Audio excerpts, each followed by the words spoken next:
racing. All the 2-year-olds off splendidly, save Mark Lone Tree, who missed it by 5. That's the one in last. Mighty Samurai popped out in mighty fashion, and so did Flatter the Flame to the inside, but Found the Secret has found the lead. Off the far turn, Found the Secret, 7-1. Mighty Samurai and Flatter the Flame in tow. Likewise for Lila's Mischief. That's the one with the white blinkers, 4 out of it wide, and about 5-6 clear from Jackfire. Then we come way back to Mark Lone Tree as they head for the money. Found the Secret, Mighty Samurai, Flatter the Flame to the outside, and behind them is Lila's Mischief. And now Constantino Roman gets busy on Mighty Samurai, and the firster shoots right by. Just one look, that's all it took for Mighty Samurai. Mighty indeed.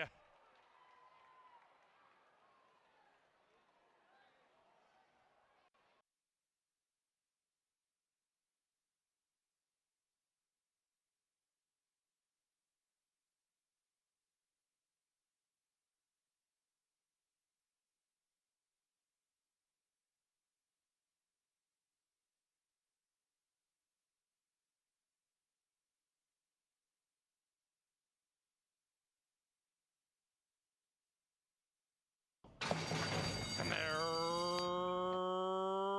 racing in the 34th Lady C. Excellent work by the Canterbury Park starting gate crew. They all were off on time, and the local one, Thunder's Rock and Roll, at 4-1, rocks and rolls on the early lead, and the pace is moderate as they approach the first turn. Wrigleyville, the favored mare, just to her outside, and at 8-5.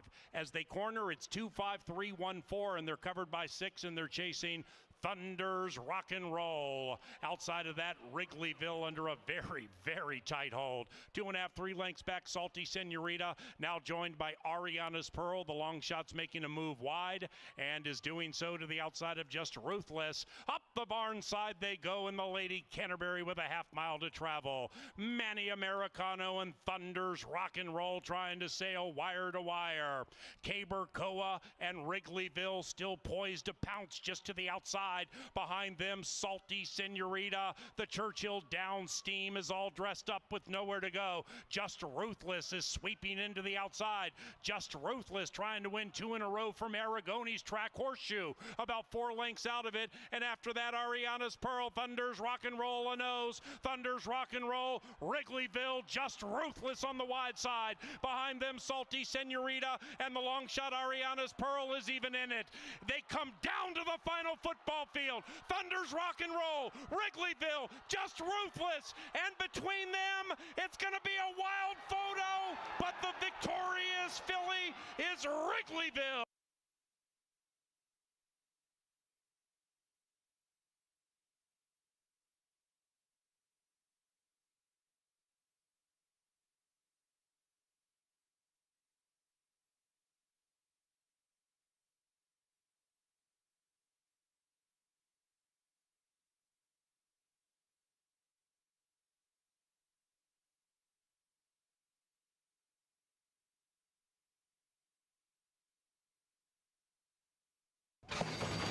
And they're racing. How about that? Coming out fast was Stracia at a big number. Stracia and Luis Fuentes at 35-1, right to the lead. Then it's Essential Lady, the Santa Anita Steam, just off her flank, about a length from it. Then about 3.5 back to Stunning Sapphire. Stunning Sapphire corners, now 5 out of it, and to the outside of Tamarack. After that, we have Clearly Authentic, and Mendelssohn's Comet is 8 lengths behind Stracia. And Stracia glides along with a length and a half lead. In second is Essential Lady, poised to pounce. Tamarack 4 back in third. Then we come to Mendelssohn's Comet, out of last, cruising up to the inside, 6 lengths from the lead, and the lead still belongs to the long shot. Stunning Sapphire second last. Clearly Authentic would have to win 2 in a row from last, and about 7 out of it. Into the far turn they go, with the 6 running of the Curtis Sampson Oaks being led by a long shot, and it's Stracia leading it it by 2. Essential Lady senses the warning call and is coming after Strayshaw. After that, we have Tamarack. That one's 5 lengths from the lead. Mendelssohn's Comet angles to the outside. Then it's Stunning Sapphire, and still nothing from Clearly Authentic, and up goes Essential Lady. Essential Lady, the white horse, gallops to the lead powerfully. After that, we have Tamarack, a tired Strayshaw, and Mendelssohn's Comet, late but too late. And Essential Lady is the Kurt Sampson Oaks champion.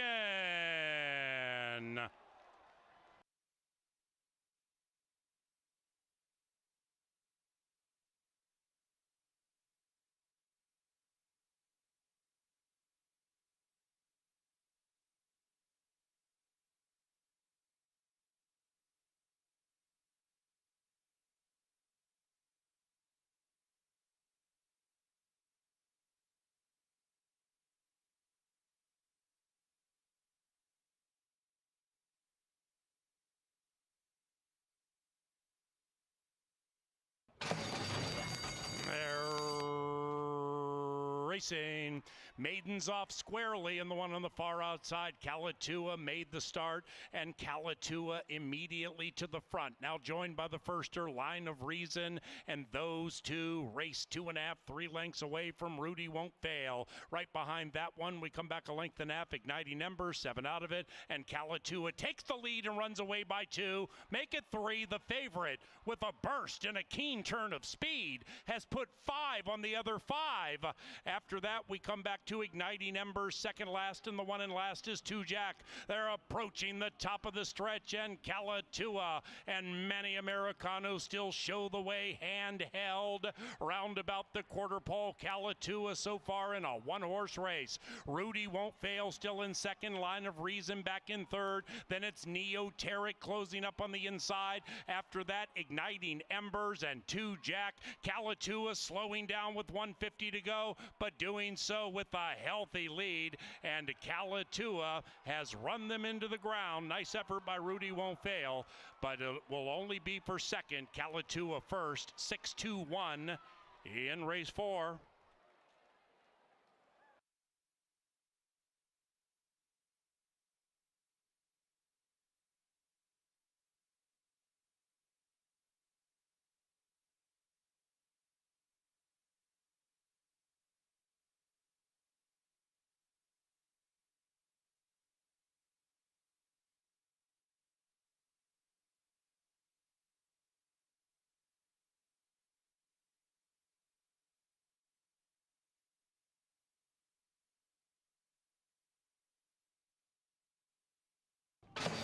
And they're racing. Jackie Paper out fast on the inside. Jackie Paper grabs the lead with 1 lap to go. Nick's Honor also good to go. Bet down to 4-5. Nick's Honor crushed down to 4-5 and favored, and just off the flank of Jackie Paper as they go around the turn for the first time. They're kind of going fast, and Jackie Paper makes it even faster, opening up by 2. After that, we come back to Mo Beach Time, 6 out of it, and to the outside of How About Bob in the turf debut, to the inside of Mr. Impersonal. Pace begins to slow down as they head up the barn side, 4.5 to go.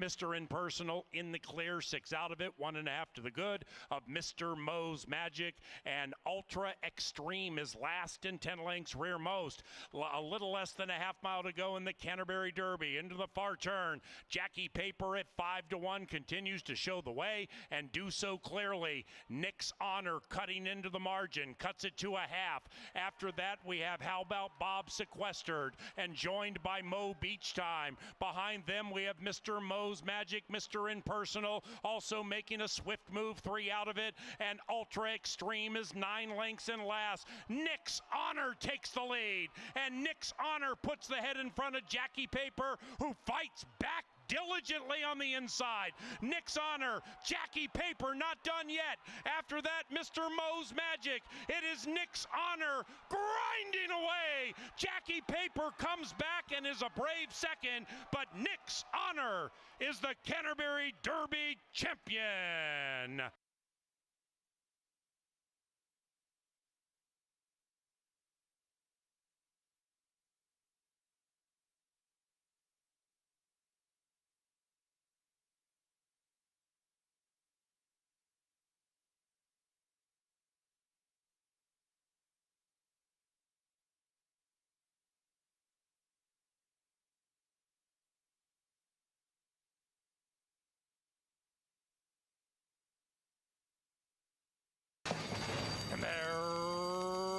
racing, and they've broken a line. Frosty View, the 2025 Horse of the Year, wants the lead and grabs it. Frosty View fast out of the gate. Silent Runner also fast at 15-1. After that, we come back to Sushi Man from off the pace today. Sushi Man about 3 lengths from the lead, 2.5 clear from the gray Dual Monarchy. Then we come to Rockin' His Socks Off, tucked neatly to the inside, 5 lengths from the lead, and about 1.5 clear from Tonka Warrior. The pace is kind of hot. Tonka Warrior 7 lengths from the lead to the inside of Innately Good. Then it's a big gap back to Shankopotamus, who would have to win 2 in a row from 13 out of it. Up the barn side they stroll in the Brooksfields Mile, and Frosty View has given them the slip. Frosty View with 3.5 furlongs to go owns it by 3. In second, Silent Runner. Right behind them is Rockin' His Socks Off. The Prairie Meadow Steam creeping up 6 out of it.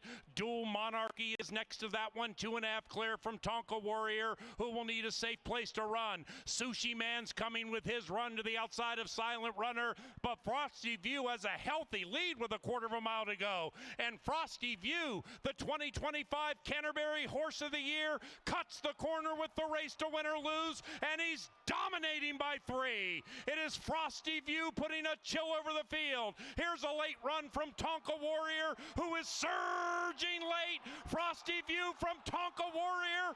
Frosty View took them wire to wire, but it got very tight late.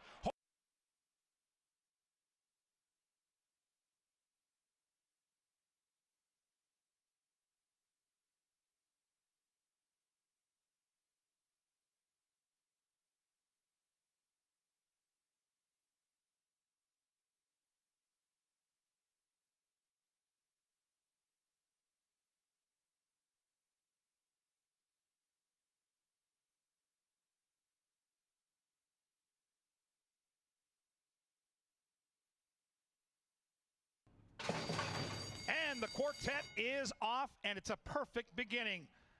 In between horses, the speedy Street Warrior assumes early control. Finster's down inside. The 2-time defending champ, the Alligator Hunter, is poised to pounce on the outside in second, and Moral Dilemma has got 4 lengths to make up as they bend around the barn side, and Street Warrior dictates terms by a measured length. The Alligator Hunter is breathing down his neck in second. Finster saves all the ground inside, and Moral Dilemma has 5 lengths to make up. 21-3 for the opening 1/4 mile, and Street Warrior is held together nicely by Roman. They'll take some catching here. Street Warrior in the Dark Star leads them down the Canterbury stretch. Outside, here comes Finster. Moral Dilemma's inside. Finster trying to get to Street Warrior. Street Warrior bracing for the challenge of Finster, who's right at his throat latch. Finster outside, inside Street Warrior. It's Chersvik, and it's Finster to win the Dark Star.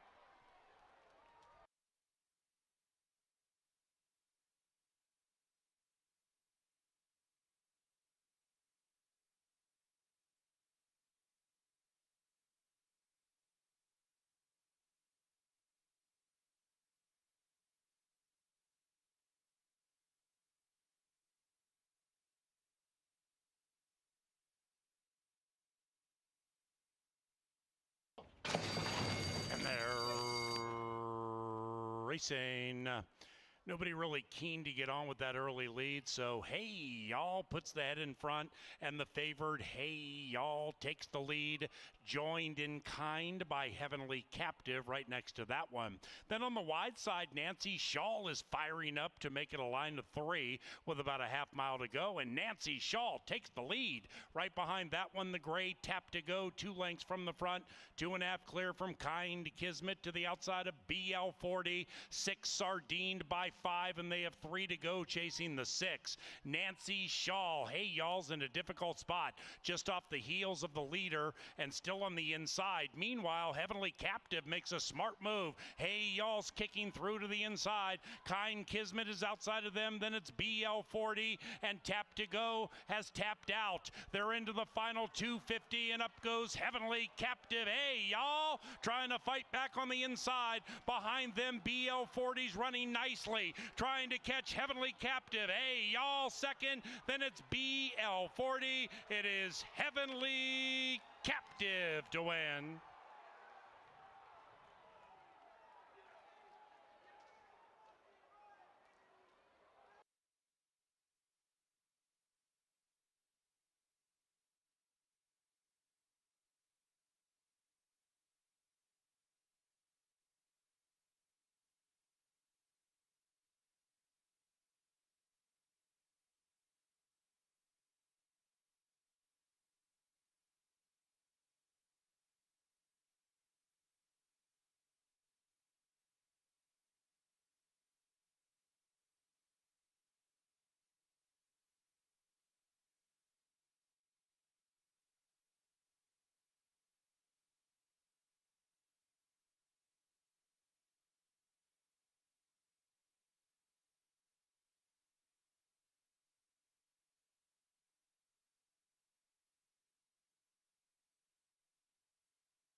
Good afternoon and welcome to racing from beautiful Canterbury Park in Shakopee, Minnesota, where the skies are starting to clear.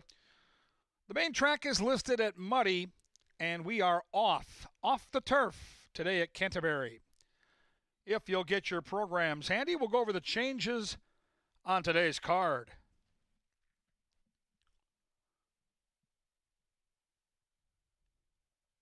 Race 1 starts the pick 4.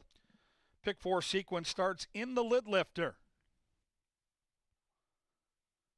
Off the turf now, the distance 1 mile on the main track. Race 1, off the lawn, 1 mile on that muddy main track. No other changes to start the pick 4. In race 2, on number 3, a new jockey. Make the rider Alonso Quinones. The Q on the 3 in race 2.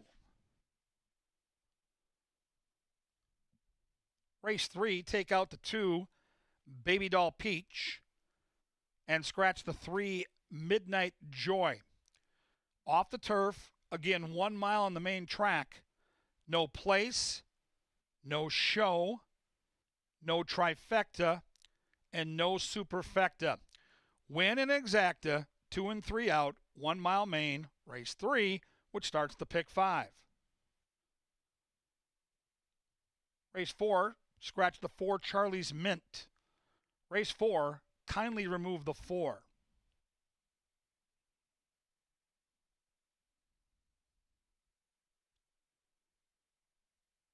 Race 5, off the lawn, 1 mile, main track. 1 mile main track, muddy, race 5.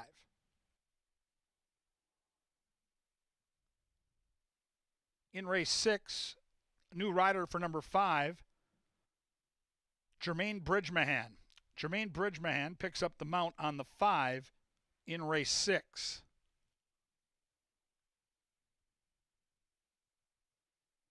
Race 7, scratch 6, Commissioner Oscar. Rider change on number 4 to Jermaine Bridgemahan. The race is off the lawn, 1 mile on the main track. 1 mile muddy track, Commissioner Oscar, the 6, is scratched.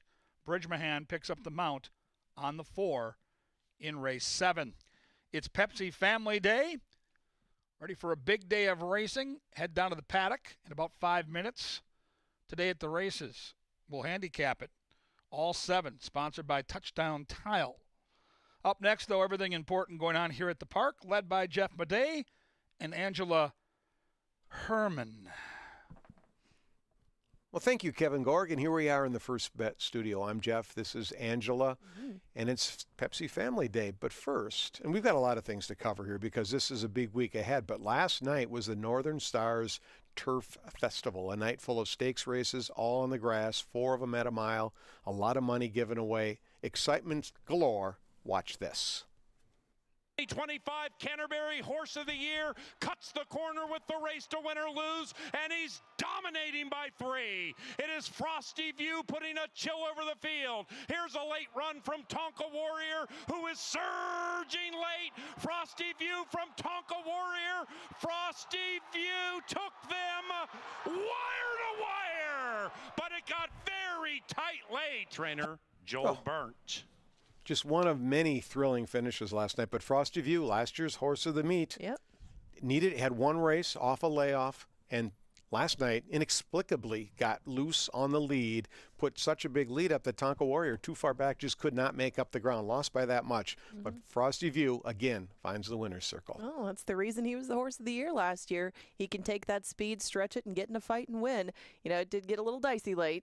Tonka Warrior was coming at him, but didn't have enough real estate in the stretch, and Frosty View takes home another nice one in gate-to-wire fashion. Now, let's look ahead, because we're here on Family Day, but we got another $2 Thursday coming. There's a big week of racing coming in. It starts on Thursday, and you can get in cheap. You can get a beer for $2. You can get Pepsi for $2. You can get a hot dog for $2. Where else can you get that, Jeffrey? You can't. It's the best value at any sporting or arena. I guess I'll call this an arena. Right. Any sporting event in the state, that's for sure. I mean, it's fantastic. And I don't know. The crowds are starting to grow. It's starting to catch on. Yeah. And I think Thursdays are going to be big. But we've got so many things going on this week because not just Thursday, but we come right back Friday. Right. We don't race very many Fridays, but we are going to race this Friday because the July 3rd celebration and fireworks spectacular is going to be going on that evening. We'll have a special post time, 4 p.m. Usually we don't race on Fridays. Usually we don't race at 4. Both of them in play so that we can race right up to a break, get the horses put away, get them settled,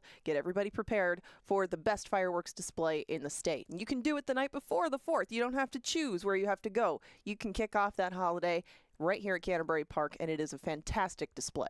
Absolutely. And live music provided all night long by Sugar Buzz. The best. Rock and roll. Mouse loves Sugar Buzz, and you're going to find out why this Friday. Do come and join us, and make sure you get here early. You know, it does get very crowded on our track apron because everybody wants a good seat to the show. So if you want your seat, you can come and camp out for the day, but you're going to want to get a primo spot early on. And remember, racing does start at 4 p.m. on Friday. Then we're back again on on Saturday with a 1 o'clock post time, earlier than usual, as we celebrate the 250th birthday of America. Right, July 4th. We have lots of 250 specials, as you alluded to. You can see those listed here, and you can check them out on our website because they're not just your run-of-the-mill specials. You know, you can get in for 250. The Pepsi and Budweiser are there, but we got Spam dogs, pulled chicken or pork sandwiches, and your favorite part of the entire day, the hot dog eating contest. We get a number of them, like 6 individuals. We give them some Hormel hot dogs, I think 6 Hormel hot dogs, and whoever can eat them the fastest is the champion.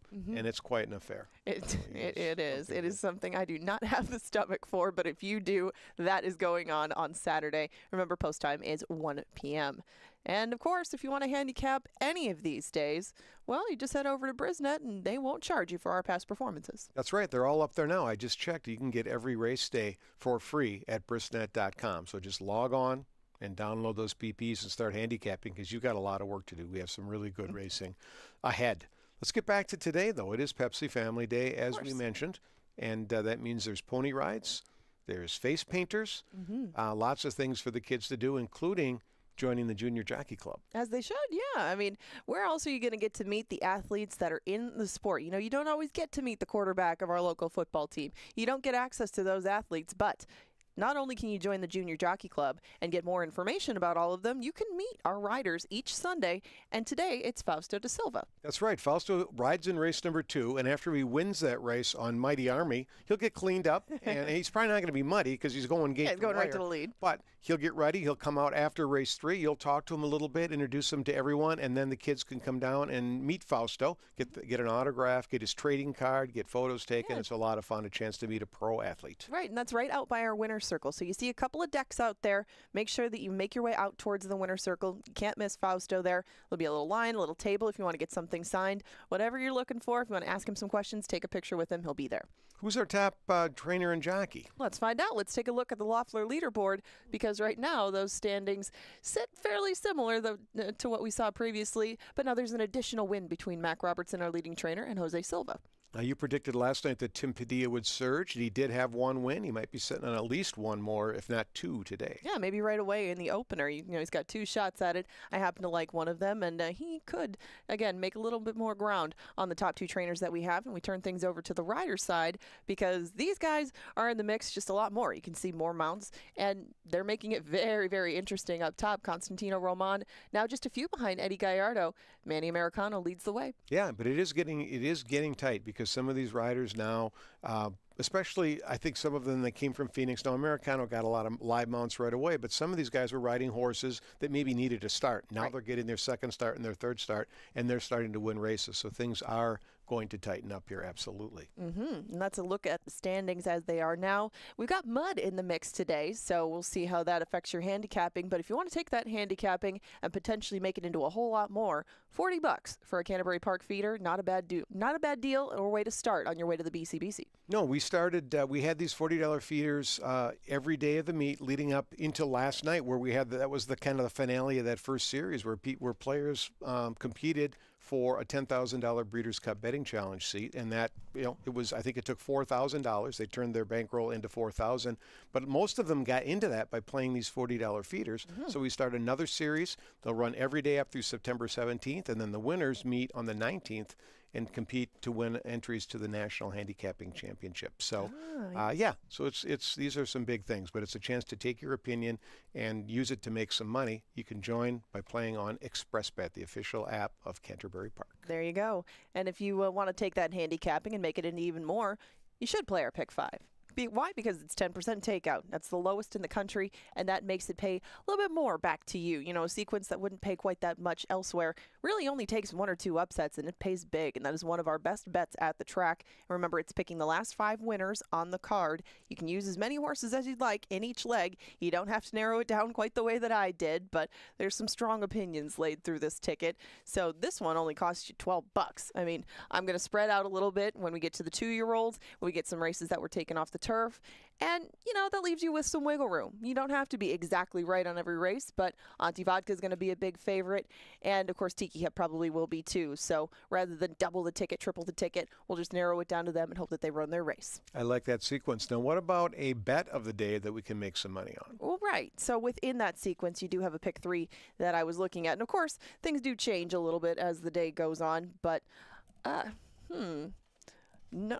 The 1-5, that one's going to be a bomber, that's for sure. I must have typed that in wrong. I'm not totally sure where I came up with that, but no, that one, I think that's the wrong race. So I think it was races 5, 6, and 7. So yeah, that one is going to, if that pick 3 comes in, if that one comes in, that's going to pay big balloons. Wow. So yeah, 5, 6, and 7, use those numbers, play the pick 5. And we got some more handicapping to do because this is a different card now that it's going to take place entirely on the main track, which is a little bit off. And we got a couple of handicappers to do the job. Yeah, we're very fortunate to have the brilliant minds of Kevin Gorg and Paul Allen. They're in the hot tub. That's adjacent to the paddock. We do a little show called Today at the Races. Touchdown Tile makes it possible. We'd like you to join. Thanks for being here.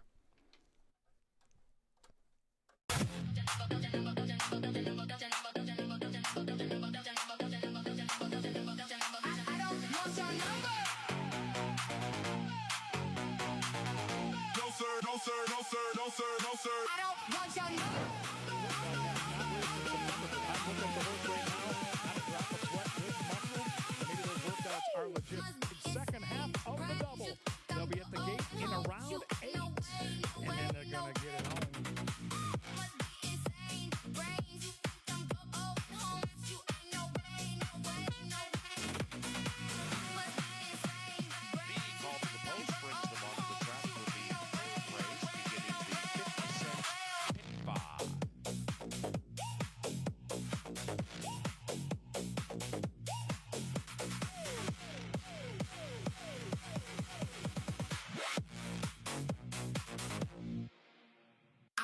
And the horses are approaching the starting gate.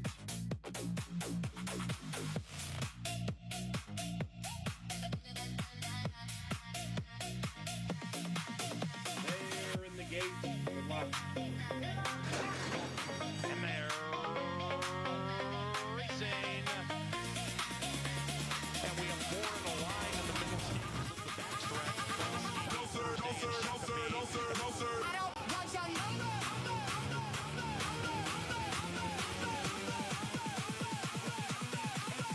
After a bad start, and inside is flat out winner. That's it for Zoe. Cash can attack. Here's Devil Vision. Outhouse, Penthouse,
Kevin Gorg and Paul Allen today at the races, provided by Touchdown Tile and touchdowntile.com.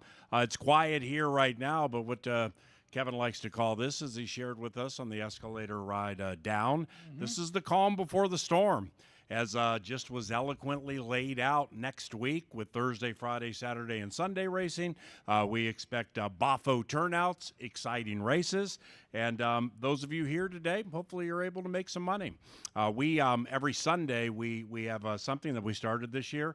I'm a big fan with these interviews with jockeys. Then the jockeys take pictures, sign autographs. I know Kelsey Haar's done it, Luis Fuentes, I believe Betty Jo Williams. Long lines or longer, 15, 20 people to get autographs and pictures with the riders. But what's really cool is getting to learn more about those who are outside of the fishbowl of 99.2% of people listening or watching right now, in that they travel around the country to execute their toil, to ride horses or train horses, groom horses, and stuff like that. It can be quite the arduous existence. We're very blessed and privileged to have those here who we do. And today it's Fausto da Silva. You'll get an opportunity to meet. And what's going on? Yeah, happy Sunday. And, Pepsi Family Day brings a lot of fun traditions, but the newest one is the one you are pointing to with these jockey interviews, and Angie's going to cover that today. And I think it's going to be fun to get to know Fausto a little bit and then see the kids line up. They've got those autograph cards that the jockeys provide. They take pictures, which is fun for the kids. And it's fun for us, as you mentioned, to kind of go behind the curtain a little bit. You know, I've had the chance to ask some of these jockeys what drew them to the game, or who were some of the great jockeys they looked up to. I think, for all of us that are in broadcasting, we had certain broadcasters that we marveled at or looked up to. I mean, Tom Durkin for you and I in the press box is legendary. But it's really fun to hear the backstory for some of these men and women that go out there every day, and they're tremendous athletes, and they risk their well-being to entertain us on these horses. It's great. Well, in over the years, having chats with the riders, one of the points that we will make is just how unique and difficult and at times treacherous it is what they do. Now, this is generally in a chapel type situation, so it's God chose that you get to do this, and it really is an honor because there are people here rooting for you, and it's what you've wanted to do all of your life. But think about it. They can, any rider can come analyze a race in the paddock, do the power play, call a race. All of them can do that if they want. May take some time to get good at it, but we can't jump on a horse in a thoroughbred race and compete against Irad Ortiz or anybody. We just physically can't do it. So it's such a blessing what they get to do. And, Paul Nolan came up with this statement, and it still holds true. Not many jobs in the world where as you're doing your work, there's an ambulance following you along the way. I want you to think about that when you're maybe disappointed because one of your bets didn't come in and the jockey went 5 wide or got blocked in the stretch. I mean, these men and women are out there giving it their absolute all. They get paid the real money when they win. So they're trying every single time to get it. But there's an ambulance out there for a reason. It's a dangerous job, and I always think about that when I'm out here watching the races, and love what they do, and we've got a great crew here. Yeah, a couple of lawyers over there were like, what are you talking about? We do that. No, it's in inverse order. You chase the ambulances, and these follow the horses. So meet Fausto da Silva today. That's going to be super cool. Angela on the scene. Now, to the racing portion of the equation, main track has come up muddy. Turf races have been shifted to the main track, including race number 1, which begins a pick 4 on the first 4 live races today. This one off the turf at a mile, 7.5 goes to a mile when we flip from the turf to the dirt. And once again, it's muddy. No scratches. No scratches here. KG's on number 5. Skip Wine yesterday. I'm going to pick it 3, 4, 5. Why do you like the 5? Well, you've got the speed, and traditionally, and we're going to keep an eye on the track. When you get weather, you want to see how the track plays. Just in general, our racetrack is speed favoring when it gets muddy. And Paul's got the 3 here, who she should be loose.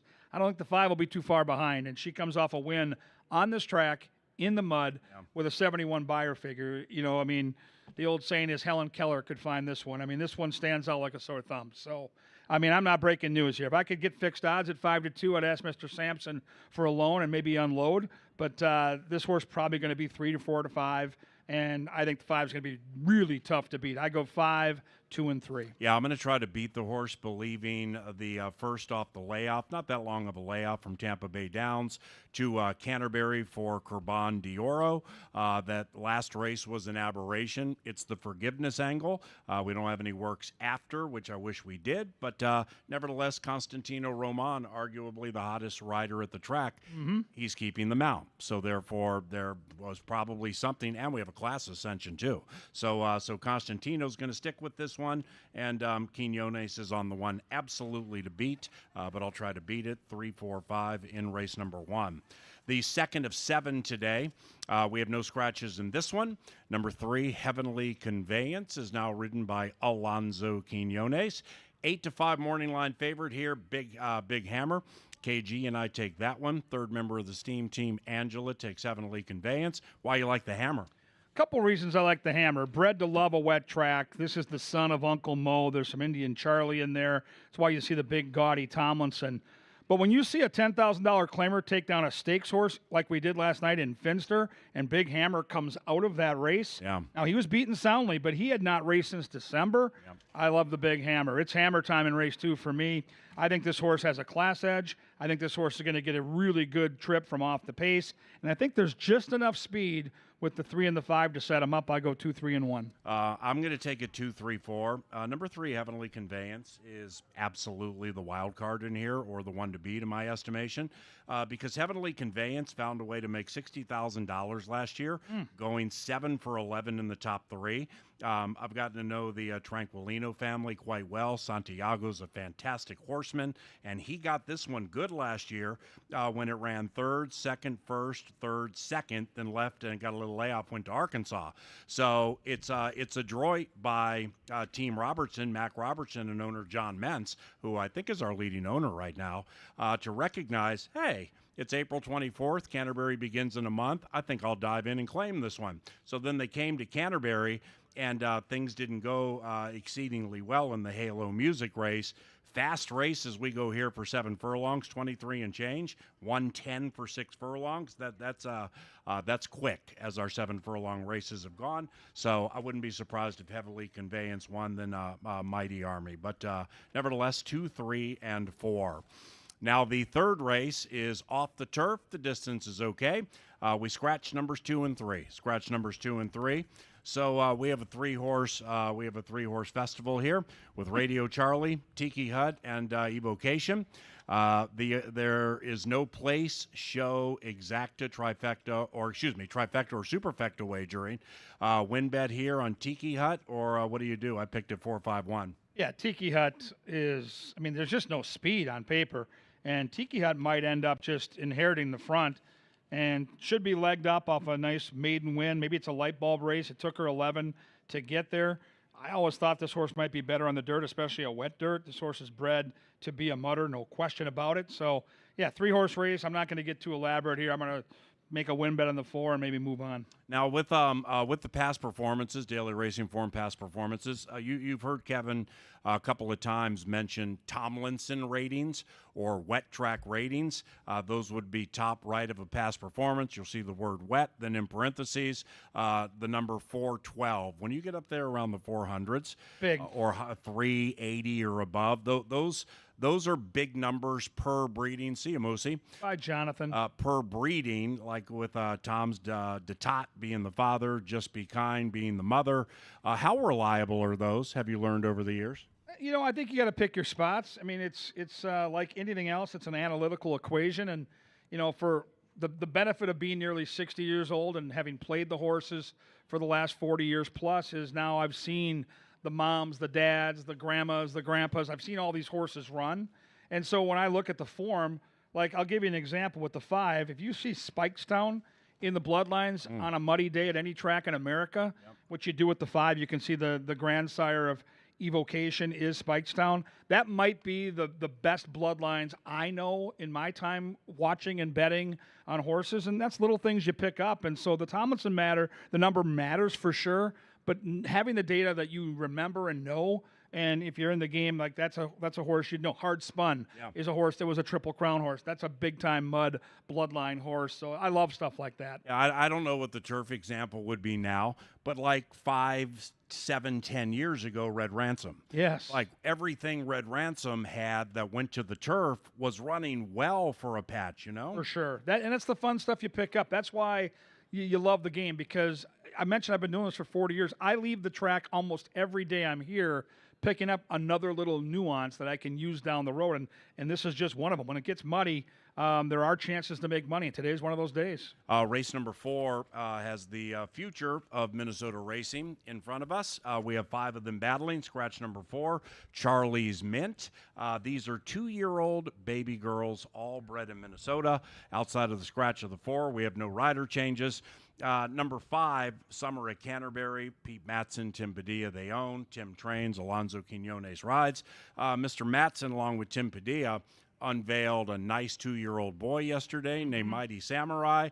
He was just kind of spinning along a little bit, being asked a little bit, but then all of a sudden he decided, all right, I see that horse next to me. It's time to do what I do. Or what I'm going to do the rest of my career, and just shoot by. Holy cow, Mighty Samurai looked good. Yeah, that was a hot steam horse around the track. You know, Richard Grunder is very good at sharing information with us in the press box. And when you hear him weeks in advance talk about a first-time starter, they watched his morning workouts closely. They knew that horse might be special, and boy, he ran like it yesterday. Well, let's just come back with the filly, Summer at Canterbury, same connections. Speightstown.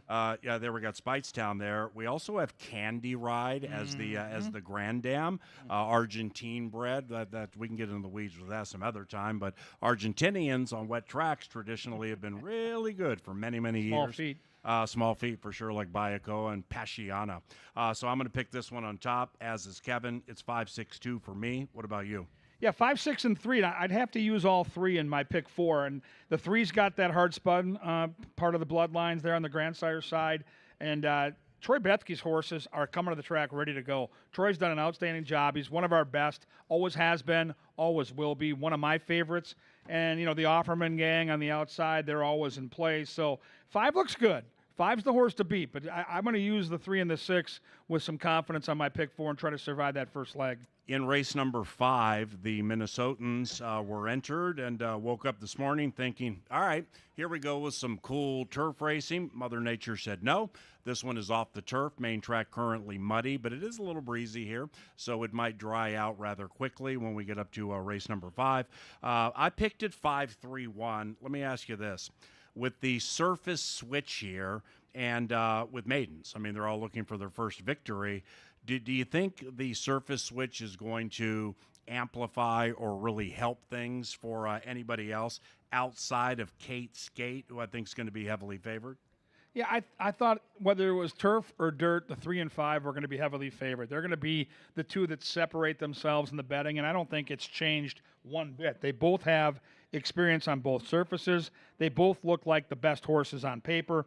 They both have enough natural speed to take advantage of how the track likely plays. For me, it's an easy 3-5 in my pick 4 or my pick 5. And, you know, the 1 is a little interesting. Maybe a late runner, but it probably has a lot of work to do on this track, the way it's likely going to play. So I was torn between the 3 and the 5. I just went with the 3 because I thought the 3 might be just a little bigger price, but I really couldn't separate those 2, and I think they're the 2 best. From your trained eye, when it starts muddy, it's a deeper, wetter track right now. It will dry out, whether it goes to good and or fast, who knows, but it'll dry out by like race number 5. So traditionally, as Kevin said, speed horses early in the card on a wet track seem to have quite the advantage. Maybe it's changed a little bit this year, but as the track dries out and we move on, do you notice any changes? If it gets to good, and that's kind of the next progression, it is sunny. There is a breeze here locally, so maybe if it gets to good later, then I like horses that maybe can rally on the outside, and I've got one late in the card. In fact, next race I'm going to talk about who I think can rally and win at a price. But, you know, it's going to be a process. We got a lot of rain this morning.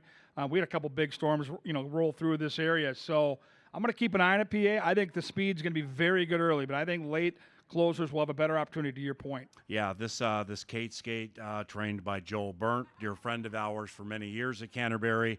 After not taking Frosty View yesterday, can't miss this one. Have to be on Kate Skate. Yeah, good point. Find a way to get to the winner's circle here for JB, one of the best in the history of the track, 5-3-1 for yours truly. Race number 6, the penultimate on Sunday, and it begins Dr. Dan's late double in the final 2 races this week. Then we're back at it Thursday, 5 o'clock, $2 specials with admission. Budweiser's, Pepsi's, and hot dogs, $2 each every Thursday. 4 o'clock racing Friday for the 3rd of July.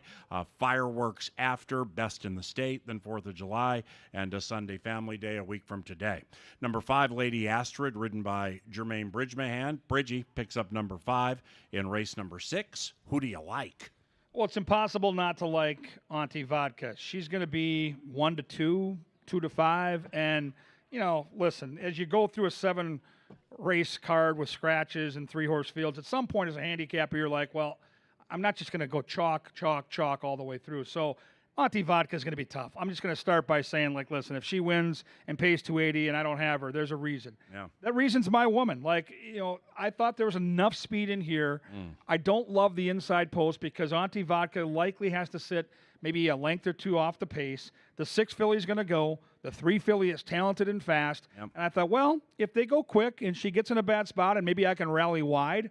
My woman has a win on a muddy track last time out. She's sharp right now. She got claimed from Bruce Rican 2 starts back. And I think the Fuentes gang is super good in spots like this. So I'm going to try the 2.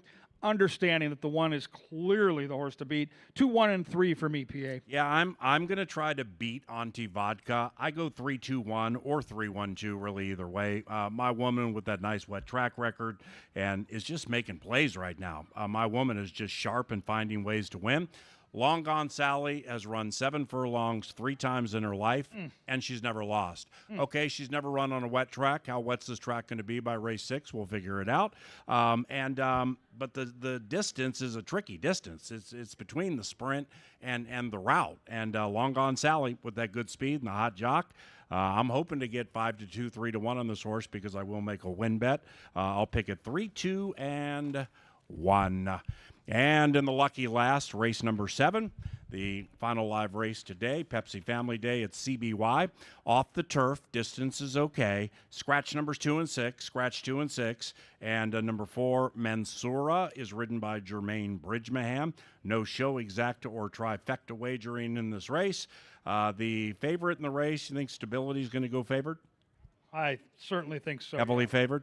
Well, you look at who this horse has run against. Yeah, I think 7-5, 8-5. I mean, it's still a horse that there are question marks around. It's still a horse that's got 1 win on dirt and better numbers on turf, but ran against Central Park, ran against Bodenheimer, ran against Philo Beto. I mean, this horse has just faced better. And second off the layoff, Americano decides to ride for Espinoza, which I find interesting. And I see a lot of speed with that horse and not a lot of other speed in the race.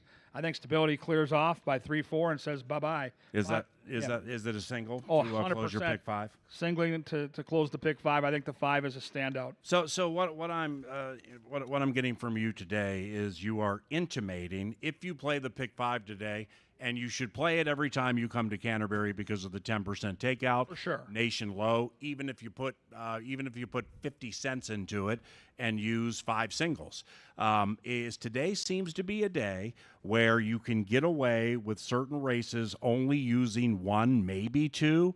And 3 would be a stretch. Yeah. And then get that, play that thing for $12, $18, $24 or whatever and mash on it 2, 3, or 4 times. Get some people together. Try to get that thing to pay $100 and hit it 4 times. You know what I mean? I'm singling on the front of the pick 5. If people are listening, I'm singling the 5 on the front end of the pick 5. I'm sorry. Yeah. The 5 on the front end. Yep. That's no. I'm sorry, Tiki at the 4. So we go 4. 4. With 3, 5, and 6. Ooh. With 3 and 5. Mm-hmm. With 1 and 2. And closing with the 5. Long Gone Sally, undefeated at 7/8. Forget the fact that it's my pick. This one, sometimes when I put things together, and you're a better handicapper than me. I'm not. But I'll look back and I'll be like, so let me get this straight. I just missed out on $1,000 because I didn't spend an extra 12 to use a horse that was undefeated at a distance. That's tricky. Know what I mean? Yeah, I'm doing a $5 pick 5. Ooh. It's going to cost me $60 total, going 1 by 3 by 2 by 2 by 1, and that's how I attack days like this. And I caught a golfer this morning in the Italian Open. What? At 25 to 1. Who are you, Pat Micheletti? What's next? South Korean baseball at midnight? I'm going to take Superstats Dave Bosniak out in World Cup and parlay the Italian Open into some World Cup soccer, into a Canterbury pick 5. It's going to be a good Sunday night for yours truly. Love you so much. Nobody better. Kevin Gorg, I'm Paul Allen, having a lot of fun at Canterbury Park today. The Steam team is here to serve you on what's becoming a sneaky, steamy day at the racetrack. Muddy main track, no turf racing. Race 1 is right around the corner. Good luck.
And now, the Sunday special, Sir Leonard Dykert and the call to the post to begin Family Day.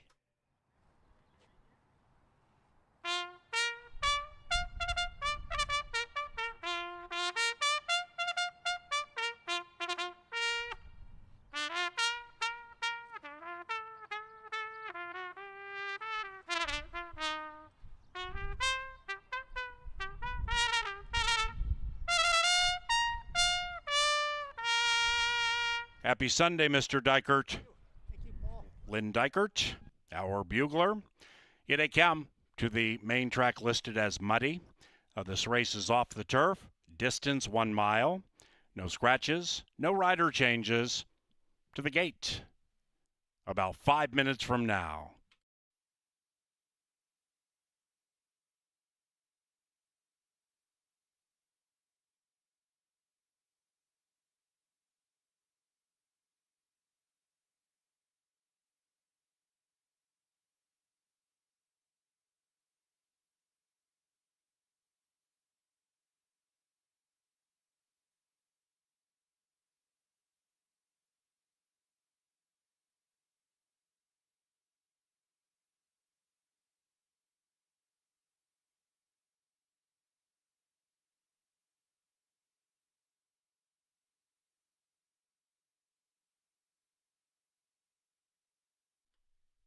Racing at CBY on a daily basis, provided by Apple Autos, Tri-State Bobcat, Minnesota Soybean Research and Promotion Council, John Deere, Quick Trip, Loeffler, Maker's Mark, Minnesota Lottery, Anheuser-Busch, and Comcast Xfinity.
Welcome to our featured group this family day. Maddie, welcome to Canterbury. Maddie mastered the track. That's our featured group this Sunday at Canterbury Park.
Approaching the gate for the Armenian Princess.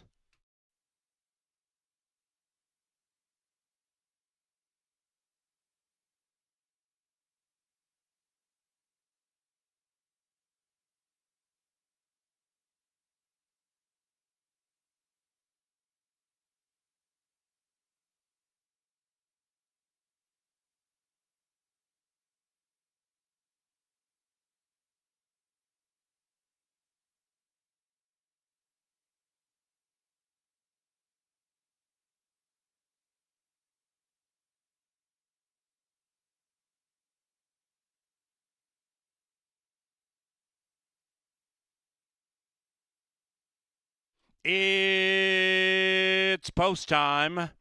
Post time for the Armenian Princess Classic. Into the gate for the first.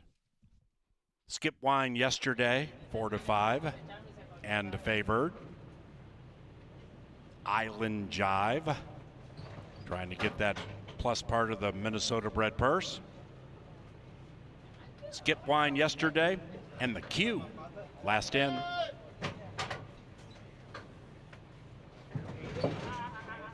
Happy Sunday.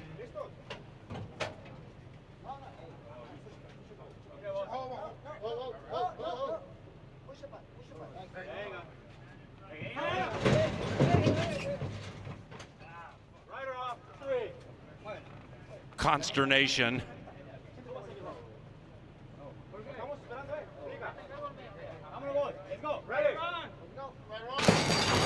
They're racing. After all that, a perfect start.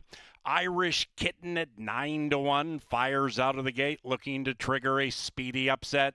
Irish Kitten and Curbon d'Oro battle it out, and now that 3 puts the red blinkers in front and runs away by a length and a half. After that, Skip Wine Yesterday taking second to the outside of Irish Kitten. Island Jive advancing outside of the 2 to be 3 lengths out of it. And after that, we have Parle. And Parle is in kind of a tight spot to the inside, about 6 lengths from the lead. Up the barn side, race 1, Pepsi Family Day at Canterbury Park. And Constantino Roman and Curbon d'Oro settle into a nice stride. Quinones and Skip Wine Yesterday, they join and pass with a half mile to go. Skip Wine Yesterday is cutting. Skip Wine Yesterday trying to win 2 in a row, just put nearly 1 on Curbon d'Oro. Island Jive senses a warning call, blows by the 3 and is trying to join the 5. After that, Irish Kitten re-engages to take 3rd, and Parle still is last, now 8 lengths out of it. Island Jive puts the nose in front. Skip Wine Yesterday slugs back to the inside. Irish Kitten at 9-1, watching it all from 4 lengths out of it. And Island Jive blows right by this 1-5 favorite. Island Jive offering up no Sunday Jive today. They're into the final football field, and it's one mare scoring the touchdown. It's Island Jive 5. 4-5-2 in race 1.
Number 4, Island Jive at 3.5-1. Favorite second. Irish Kitten third. Parle fourth. 4-5-2-1.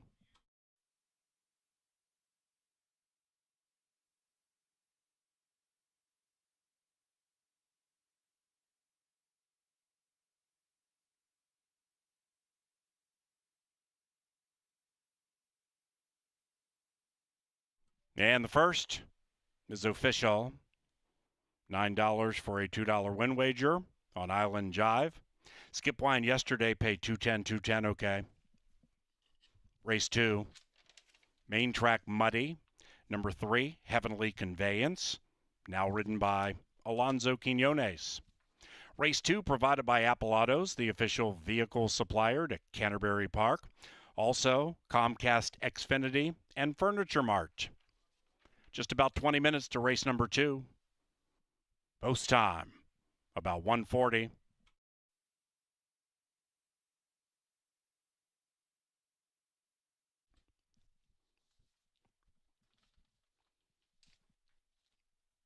Minnesotan Island Jive finds the winner's enclosure with Manny Americano.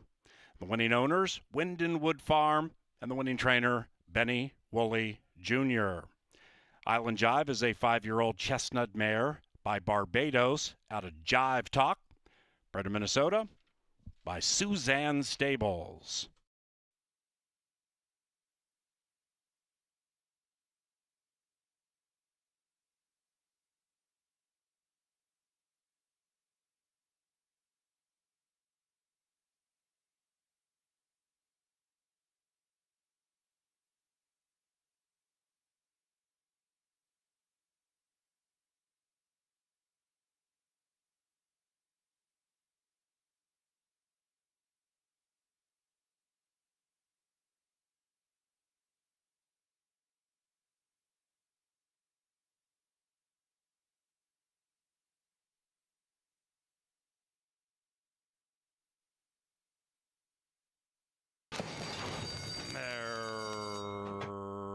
racing. After all that, a perfect start. Irish Kitten at 9-1 fires out of the gate, looking to trigger a speedy upset. Irish Kitten and Curbon Dioro battle it out, and now that 3 puts the red blinkers in front and runs away by a length and a half. After that, Skipwine Yesterday taking second to the outside of Irish Kitten. Island Jive advancing outside of the 2 to be 3 lengths out of it. And after that, we have Parle. And Parle is in kind of a tight spot to the inside, about 6 lengths from the lead. Up the barn side, race 1, Pepsi Family Day at Canterbury Park. And Constantino Roman and Curbon Dioro settle into a nice stride. Quinones and Skipwine Yesterday, they join and pass with a half mile to go. Skipwine Yesterday is cutting. Skipwine Yesterday trying to win 2 in a row, just put nearly 1 on Curbon Dioro. Island Jive senses a warning call, blows by the 3 and is trying to join the 5. After that, Irish Kitten re-engages to take 3rd, and Parle still is last, now 8 lengths out of it. Island Jive puts the nose in front. Skipwine Yesterday slugs back to the inside. Irish Kitten at 9-1, watching it all from 4 lengths out of it. And Island Jive blows right by this 1-5 favorite. Island Jive offering up no Sunday Jive today. They're into the final football field, and it's one mare scoring the touchdown. It's Island Jive 5. 4-5-2 in race 1.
Well, we had a big favorite go down in defeat in the lid lifter. That could be a sign of things to come. It's a wet track. It's hard to handicap. Strange things can happen in the game of horse racing, and it was weird because Island Jive was the favorite throughout most of the wagering. In fact, even money with 2 minutes to post, and then one big bettor came in late on the 5. All of a sudden, the 4 drifts up to 7-2. Kentucky Derby winning trainer and Chip Woolley, our top jockey, and Manny Americano, and boom, boom, bam. 7-2, and off we go into race number 2. Fun is abound here on Pepsi Family Day. And again, next week, one of our biggest weeks of racing, Thursday, 5 o'clock. Friday, 4 o'clock, with the best fireworks in the state to follow. Saturday, a different post time than normal on Saturdays, 1 o'clock for the 4th of July. Wiener dogs, hot dog eating contest. There was all kinds of consternation and controversy last year with the hot dog eating contest. You can watch and wager on that privately. And then, of course, Sunday, another Pepsi Family Day. So 4 consecutive days of racing for the holiday. If you're not going to the cabin, you need to be here with us.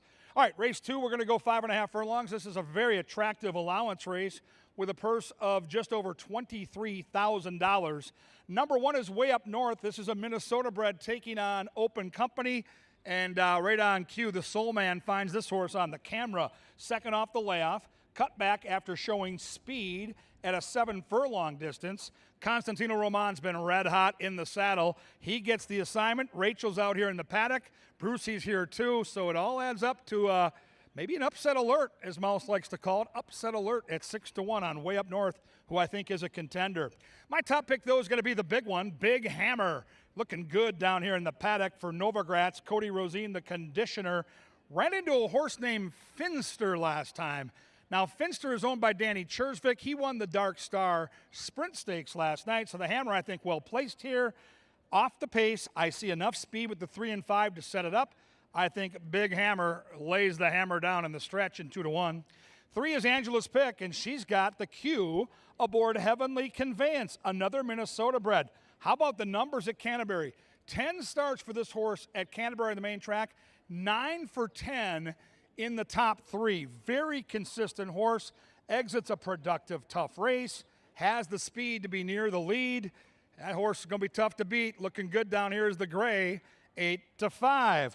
Number 4 is Mischievous Al, and that's Americano, our top jockey, looking to sweep the double. And it's Mac Robertson, so you can't leave this horse off your handicapping ledger. This is a very competitive field, 3-1, and Jeff Medea's down here because he's bullish on the 5. He thinks Mighty Army could get loose. Fausto da Silva's nice enough to join us for the jockey interview with Angela later. The horse wired him at Tampa Bay. Second time LASIK, second time blinkers. What a handicapping puzzle this is. All 5 in with a chance. Rachel giving a good look to Way Up North. We'll see if it works out for her. 6-1. Longest shot on the board for Brucey. Fun allowance race. This is a good one. 5.5 furlongs, and folks, they're going to be at the gate in around 8. And then they're going to get it on.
A scratch in race 6 that'll be announced for the first time after Sir Leonard Dykkert's call to the post.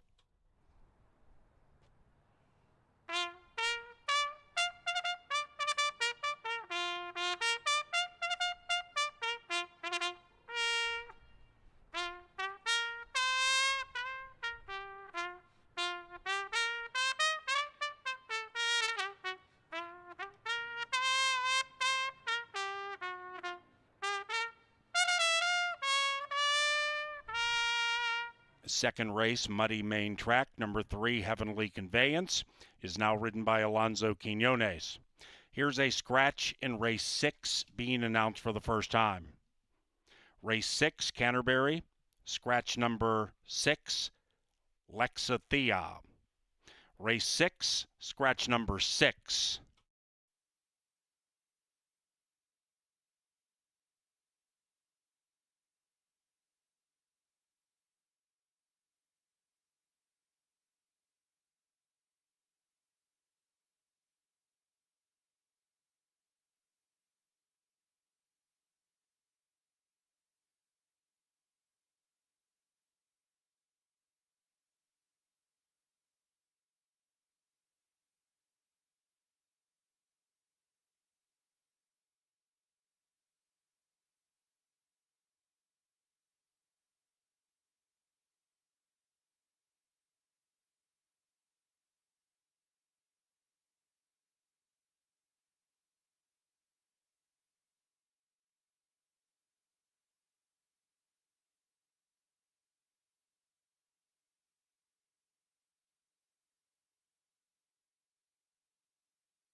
There at the gate, it's post time.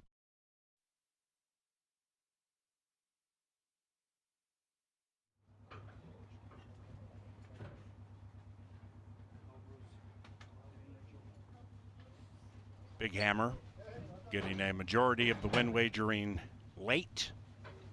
9-5 in favored. Now Heavenly Conveyance. Also 9-5. They both have gone in. Mischievous Al and Mighty Army.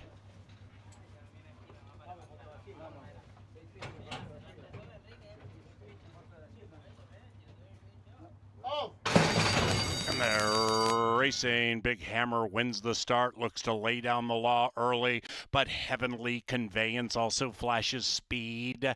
After that, Mischievous Al joining the fray, and likewise for Mighty Army. And now with about 4 to go, we have 4 across the track, and they're battling it out for the early lead. Watching it from 5 out is way up north. Into the far turn they travel. Mischievous Al jumps Heavenly Conveyance. Mighty Army tries to win 2 in a row from third, about a length out of it, closing in. Big Hammer won the start, now 3 out of it behind Heavenly Conveyance, and way up north is way out of it with a quarter of a mile to go. Heavenly Conveyance, Mischievous Al. After that, Mighty Army, Big Hammer looking to re-engage to the inside. Heavenly Conveyance kicks away sweetly. Heavenly Conveyance opens up a 2.5 length lead. Big Hammer rolls back into second. Then we come to Mighty Army, but it's Heavenly Conveyance on the wrong lead, but in the right place. The winner's circle.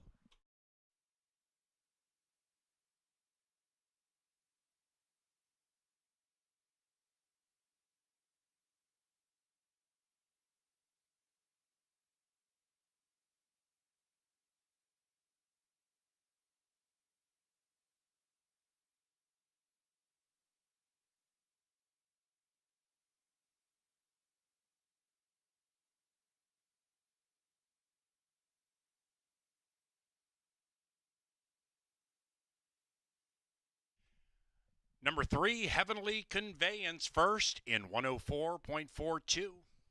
Big Hammer second. Photo for the shout.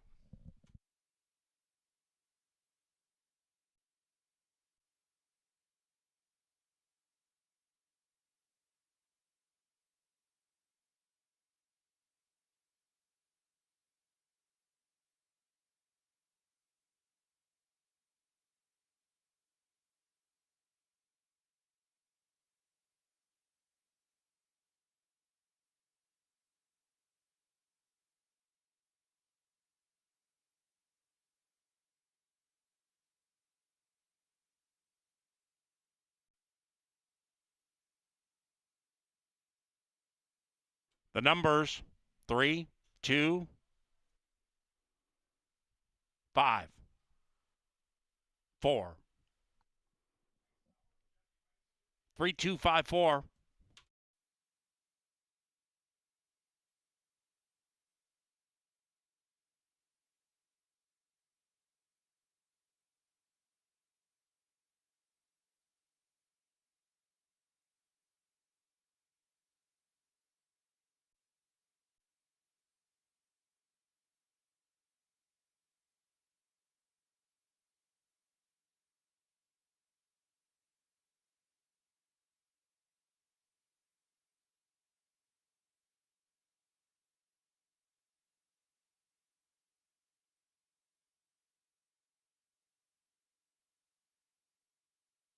And race number 2 is official. Heavenly Conveyance, 480, 210, 210, okay. Big Hammer, 210, 210, okay.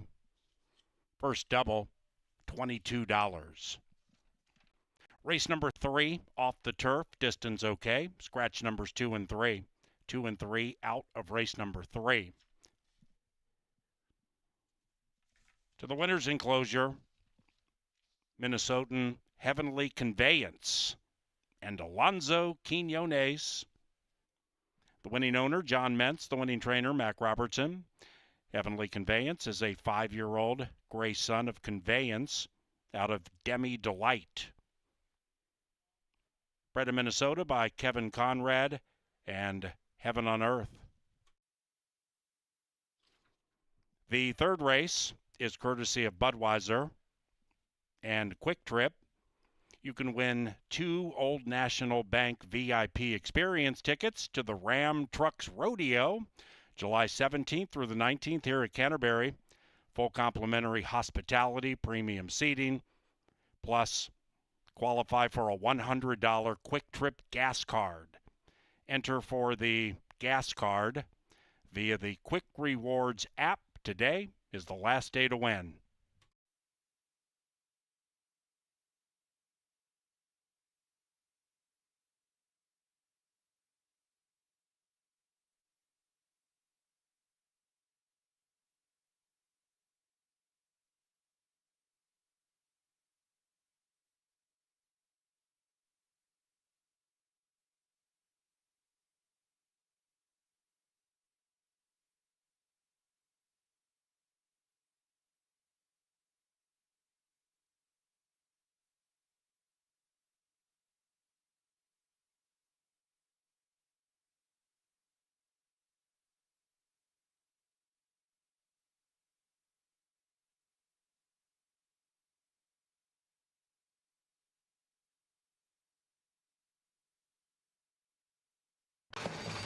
And they're racing. Big Hammer wins the start, looks to lay down the law early, but Heavenly Conveyance also flashes speed. After that, Mischievous Al joining the fray, and likewise for Mighty Army. And now with about 4 to go, we have 4 across the track, and they're battling it out for the early lead. Watching it from 5 out is Way Up North. Into the far turn they travel. Mischievous Al jumps Heavenly Conveyance. Mighty Army tries to win 2 in a row from third, about a length out of it, closing in. Big Hammer won the start, now 3 out of it behind Heavenly Conveyance, and Way Up North is way out of it with a quarter of a mile to go. Heavenly Conveyance, Mischievous Al. After that, Mighty Army, Big Hammer looking to re-engage to the inside. Heavenly Conveyance kicks away sweetly. Heavenly Conveyance opens up a 2.5 length lead. Big Hammer rolls back into second. Then we come to Mighty Army, but it's Heavenly Conveyance on the wrong lead, but in the right place. The winner's circle.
All right, welcome back out to the paddock. It is the start of our pick 5. Remember, it's 10% takeout wager. That means we take less out of the pool.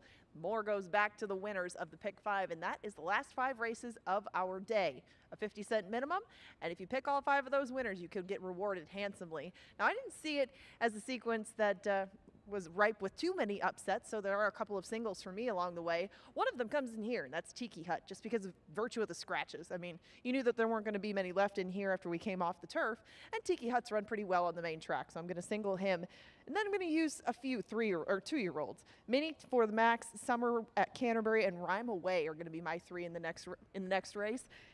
Then I'm just going to spread it out. You know, when we take things off the turf, you want to give yourself some possibilities. So 1, 2, 3, and 5, single Auntie Vodka, and then go Loring Park and Stability in the last. It's not a very expensive ticket for me, and it does start with just these 3. So let's get to them. The one, Radio Charlie, I guess is going to be the field's long shot, if you can call her that, at 5-2, but she hasn't shown too much speed thus far in her career. However, she has been, for the most part, on the main track, and that's what we're going to do today. Remember, this is off the turf, still a distance of 1 mile. Take out the play, show, trifecta and superfecta wagers. But back to Radio Charlie and her closing kick. She did use that to break her maiden down to Turf Paradise. There was a bit more pace for her that day, though.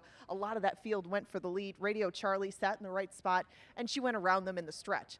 Now here, I don't think she's going to have too much to run at, and it could end up being quite the pokey pace, and it'll just become a rider's race. But still, you got to trust Alonso Quinones with that, and he does look for another win on the day with Radio Charlie. I am going to try Tiki Hut along with Kevin, along with Paul, and along with a lot of the public right now. She is 3-5 in your favorite, and Tiki Hut is another one who's come from off the pace pretty successfully. But she did that last time on the turf. You go back to the dirt races down at Oaklawn Park, and they would be plenty competitive with these. And Tiki Hut did stay a bit closer when she was on the main track. I wouldn't be surprised to see her up and dictating things on the lead and just seeing if anybody can come and get her. I didn't see it in here because the outside horse, Evocation, also doesn't have a ton of early speed. She touched a muddy track last time around. She was behind Skip Wine yesterday, who we did see come back and get beat in the first race. Not a flattering thing for her, but Evocation still at least can handle our track, even when it does have a bit of moisture in it. She shouldn't be too far off the pace either. I wouldn't expect Bridgman to keep her too far out of things. And in the past, sometimes, and even in her shorter races, she has managed to keep herself within range of the pace, and right now she is 9-5. That's the 3 of them, and that does cut your wagering options down to win, exact a double, pick 3, and of course the 10% takeout, pick 5. You now got 8 minutes, and they're heading out to the track. The trio of them will contest the 3rd, and then I'll be out by the winner's circle to introduce you to Fausto da Silva, where you can come and meet him.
And to the muddy main track to begin the Canterbury pick 5. Off the turf, scratch numbers 2 and 3.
big screen or TV monitors. It is today's Culver's Junior Jockeys of the Day. If you see your child as one of the 3 victorious, head to the first floor information booth to claim your prize. Here's child number 1. Congratulations. Got an Orioles fan who gets a free kids meal from Culver's across the street. Number 2.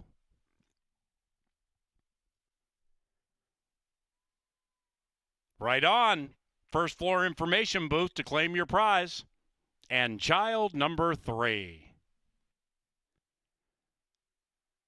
That little buddy. Congratulations, and thank you, Culver's.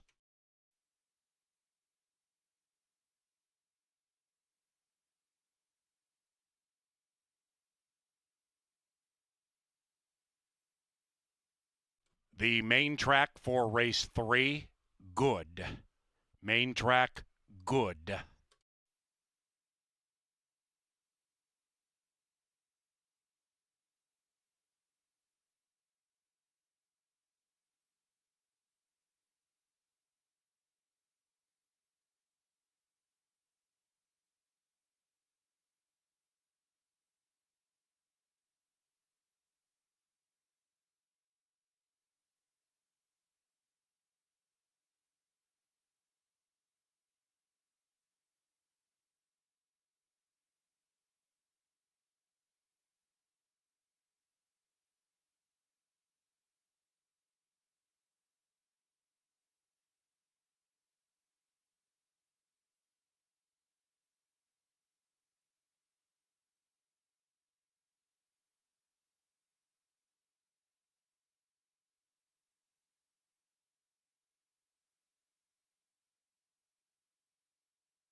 They're at the gate. It is now race time.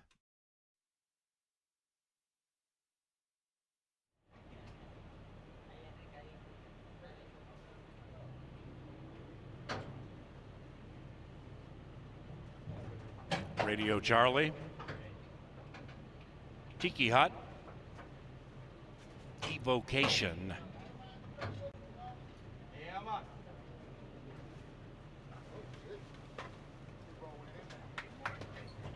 They all sat.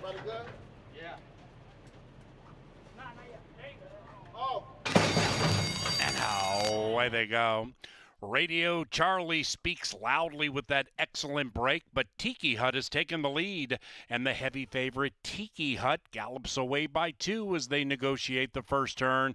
It is Tiki Hut and Constantino Roman setting a very reasonable pace and trying to win 2 in a row. It's Tiki Hut by 2.5. Radio Charlie. Check that Tiki Hut in last. The one in first is Evocation. And Evocation and Jermaine Bridgemahan settle into a very moderate pace. Up the backstretch, Evocation 2. Radio Charlie been second every step of the way. And the favored Tiki Hut 5 lengths behind Evocation, who is 4-1 and has 4 furlongs to get a wire-to-wire victory.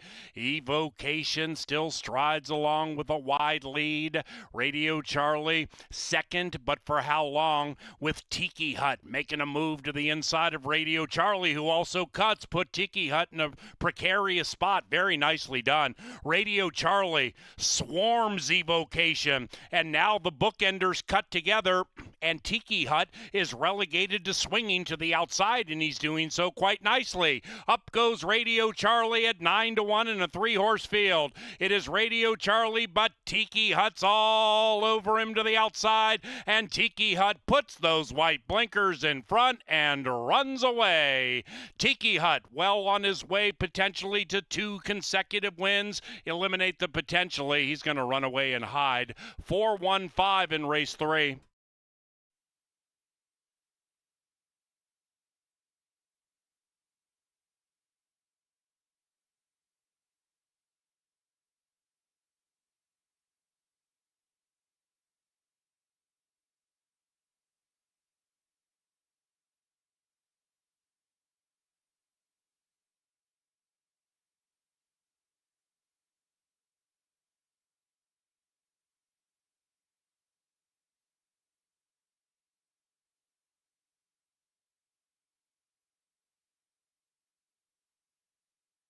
Number 4, Tiki Hut ran first, 4-1-5 in 141.79. There was a claim. Stand by.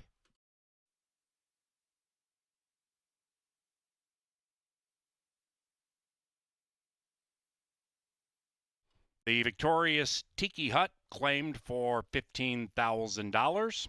The new trainer, Mike Beeler. The new owner, Byron Lindeman. Tiki Hut, changing barns, Beeler, Lindeman.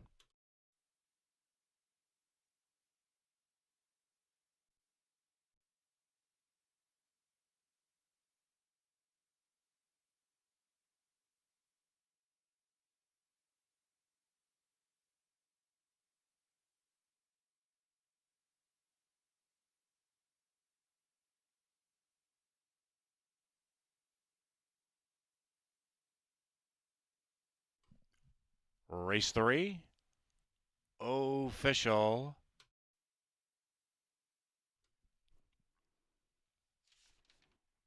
And the 4th race is 22 minutes from now. Scratch number 4, Charlie's Mint. Pick 4 wagering on the final 4 races today. A reminder, the main track has been upgraded to good. No turf racing. Race 4, courtesy of Jim Beam, Bush Light, Touchdown Tile, and Old National Bank.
Now entering the winner's enclosure for a second consecutive time, it is Tiki Hut, ridden by Constantino Roman and family.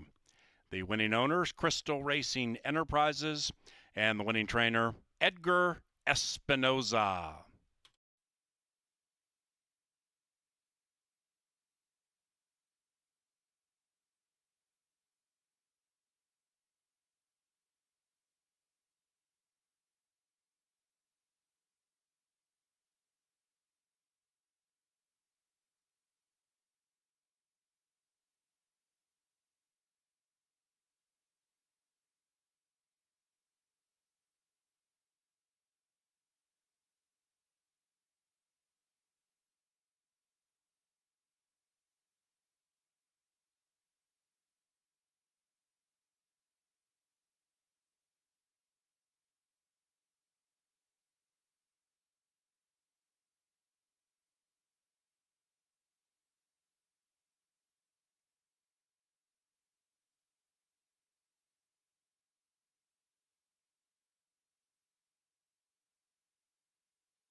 Ladies and gentlemen, next to the winner's enclosure, jockey Fausto da Silva is going to be signing autographs, and we get it started with Angela Herman.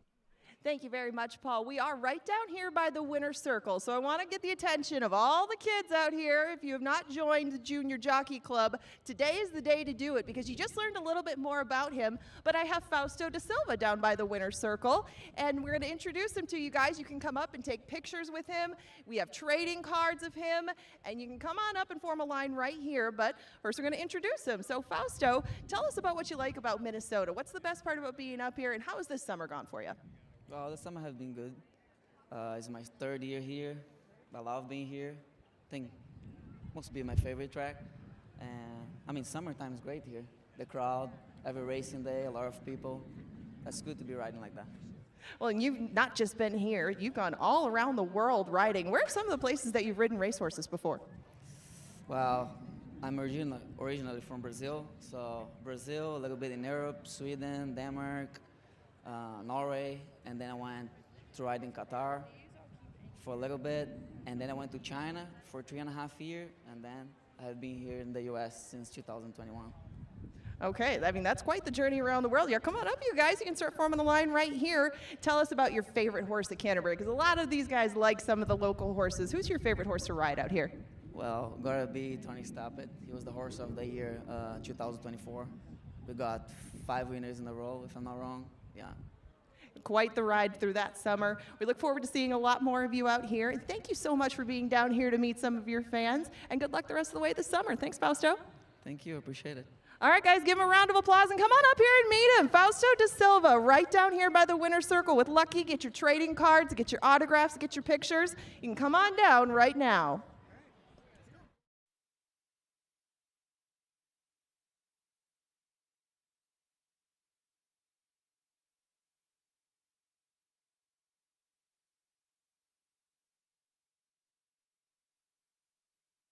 And away they go. Radio Charlie speaks loudly with that excellent break, but Tiki Hut has taken the lead, and the heavy favorite Tiki Hut gallops away by 2 as they negotiate the first turn. It is Tiki Hut and Constantino Roman setting a very reasonable pace and trying to win 2 in a row. It's Tiki Hut by 2.5, Radio Charlie. Check that Tiki Hut in last. The one in first is Evocation. And Evocation and Jermaine Bridgemahan settle into a very moderate pace. Up the backstretch, Evocation 2. Radio Charlie been second every step of the way. And the favored Tiki Hut 5 lengths behind Evocation, who is 4-1 and has 4 furlongs to get a wire-to-wire victory. Evocation still strides along with a wide lead. Radio Charlie second, but for how long, with Tiki Hut making a move to the inside of Radio Charlie, who also cuts, put Tiki Hut in a precarious spot. Very nicely done. Radio Charlie swarms Evocation, and now the bookenders cut together, and Tiki Hut is relegated to swinging to the outside, and he's doing so quite nicely. Up goes Radio Charlie at 9-1 in a 3-horse field. It is Radio Charlie, but Tiki Hut's all over him to the outside, and Tiki Hut puts those white blinkers in front and runs away. Tiki Hut well on his way potentially to 2 consecutive wins. Eliminate the potentially. He's going to run away and hide. 4-1-5 in race 3.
All right, welcome back to the paddock as this Pepsi Family Day sails along, about the halfway point of the proceedings. It's time for baby racing at Canterbury Park.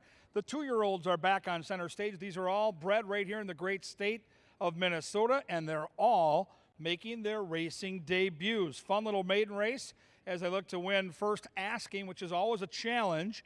4.5 furlongs, and we had 6 signed on. I thought a pretty important scratch of the 4 who looked like one of the prime contenders here. So let's handicap the balance of the field together. And there's a good look at number 1, She's a Boogie, who debuts with those pretty blinkers. And Brianna McDaniel is the conditioner. She also does a great job training quarter horses, so you know they will likely show some speed. Paris gets the call in the saddle. The trainer is the owner, which is a handicapping angle all to itself, and the horse makes a nice impression. All these horses, this is the first time they've done this, and they're young, and they're maybe a little green, but so far so good for the inside marker on the board at 6-1. Number 2 is Mini for the Max. Hey Jude in the saddle for Stacy Rushton. Love the bullet workout on June the 17th. 3 furlongs, 35-4, and that was breezing according to the clocker. So a fast work. When you hear breezing, that means they weren't asked for their very best. This was a horse that they purchased for $25,000. So there's got to be some talent there. The workout sure says so, 7-2. 3 is Golden Winter Apple. Rick Quelme gets the call for Troy Bethke. And boy, the Bethke horses have come to Canterbury ready to play this year. They're all running. And one of the trainers here that I've trusted for many, many years to have his horses cranked up and ready to go with blinkers for the debut. Good muscle on that 3. And a nice breeze, 2 back and 36 flat. That was from the gate. Now, the early money is on the 5, and that's where I landed. I'm going to try summer at Canterbury for Mr. Padilla. You got Pete Madsen in the mix. You got the go-to rider. I love the back-to-back 4 furlong workouts. 3 furlong workouts are great, but if you can show me some speed at 4 furlongs and do it from the gate, which she has, that tells me something. And not wearing blinkers, so maybe the focus part of the equation isn't an issue with the 2-year-olds. So I'm going to try the 5. I think it's a tough race, but I think this is the most likely winner, at least handicapping off the workouts. And Troy Bethke's other horse is a Karen Offerman horse. They've had great success together for years. They're off to a good start this year. Rhyme Away is the outside horse. Americano lands here. Troy's put Americano on a handful of horses, and he's won a couple of times. So that might be a tell when you put the top jock on, as the 3-horse Golden Winter Apple is a little cantankerous. And because of that, Mr. McQuelme here, a little banged up trying to saddle. And so that's, again, with 2-year-olds, big crowd down here in the paddock. They've only done the morning workout routine, and Troy's going to let this horse maybe get a little circle around, give the jock a chance to kind of work his way through it. But that's part of the deal with 2-year-olds. These horses are just starting to figure out the racing game, and they've never seen a crowd like this or been out here with other horses ready to race, and we'll see how that plays out, though. The rest are behaving quite well. And we'll see if everything else works out with the 3. The horse is good. The jock is banged up, but these men and women always seem to be banged up, and they ride right through it. That's why we love them so much. Hey, fun race, 2-year-olds, bred in Minnesota, 4.5 furlongs. The intrigue is everywhere. You got to put your money where your mind is. Try to make some cash. They'll be at the gate soon. It's race 4 coming up and coming at you next.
2-year-old fillies get center stage to start the final pick 4 this week.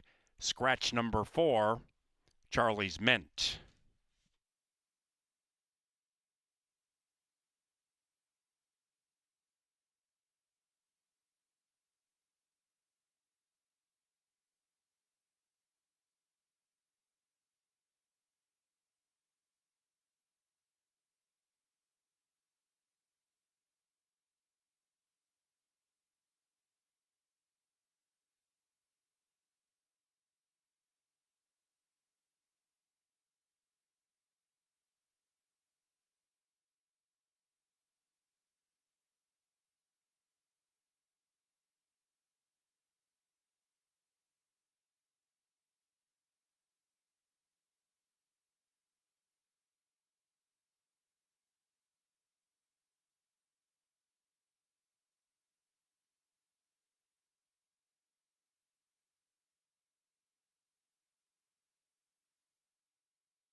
We have a late scratch in the upcoming 4th race. Being announced for the first time, scratch the 1, She's a Bougie. Please scratch the 1, She's a Bougie in the upcoming 4th race.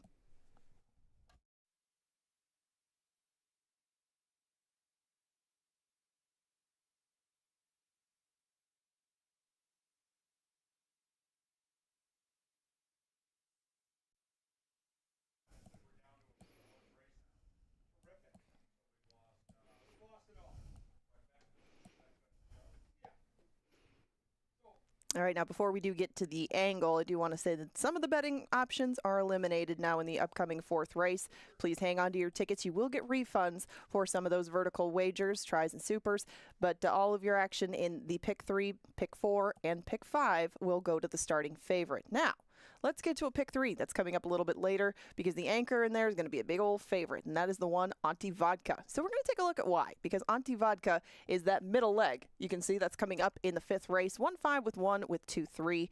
Do it 5 times, cost you $20. Not so bad considering some of the prices that we just have to deal with in this card. Now, Auntie Vodka is going to be one of the bigger favorites on the day, kind of like Tiki Hut, and she stands out for a multitude of reasons. You can see that these are her lifetime starts. She's made 8 of them. 4 of them have been on the turf. So if you take those out of the equation, she has run on an off track before. This is her maiden win in the mud, and that's down at Oaklawn Park. Not easy business, but she did that very professionally, and she does these races from just off the pace. You can see how well she's run, well, off the turf, but she gets out of the gate very well, and that should help her from that inside post going 7 furlongs. She should never be too far out of it, and the way that she's shown an affinity for this track on her way up the class ladder, no thinking that she stops today, and Auntie Vodka is going to be the anchor in that pick 3. Maybe in your pick 5s, but good luck in getting her home. She's going to be a big favorite in the 6th.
Hey, take a look at the big screen. Welcome to those of you here to celebrate Grandma's Love Ya Classic. They're adjacent to the winner's enclosure. Happy Sunday, and welcome to Grandma's Love Ya Classic.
The 2-year-olds have reached the starting gate. It is now post time into the gate for race number 4.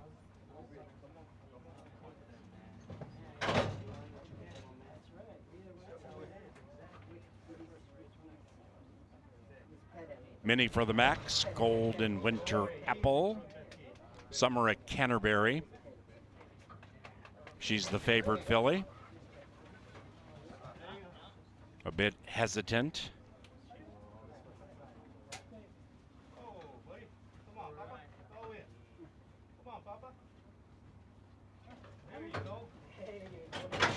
One out. One more, y'all. One more.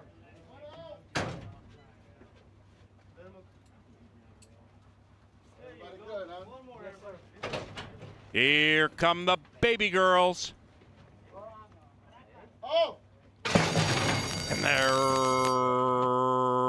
racing. Rhyme Away with really good early speed to the outside. Rhyme Away runs away and opens up by 2.5, gets down to the inside. After that, Golden Winter Apple. Then we come to Summer at Canterbury, and Mini for the Max is in last, and Rhyme Away is in first. Rhyme Away and Manny Americano stride away by 6. Summer at Canterbury in a match race with Golden Winter Apple for second, and then it's Mini for the Max, and now they have less than a quarter of a mile to go. And up top on the lead, Rhyme Away. Summer at Canterbury takes second, still 5 lengths back after that. Mini for the Max running on, and Golden Winter Apple can see them all, but Rhyme Away was very, very well meant today, and Rhyme Away in the Offerman colors dominates.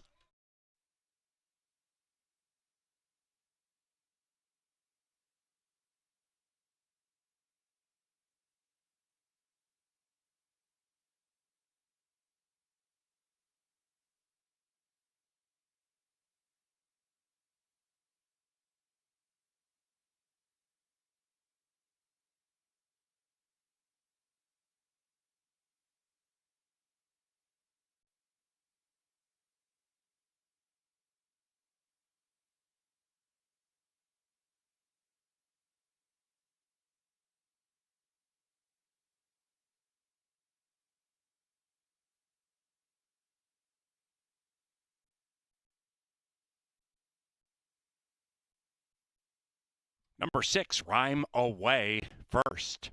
6.523 in 52.98. It's unofficial.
Race 4, official.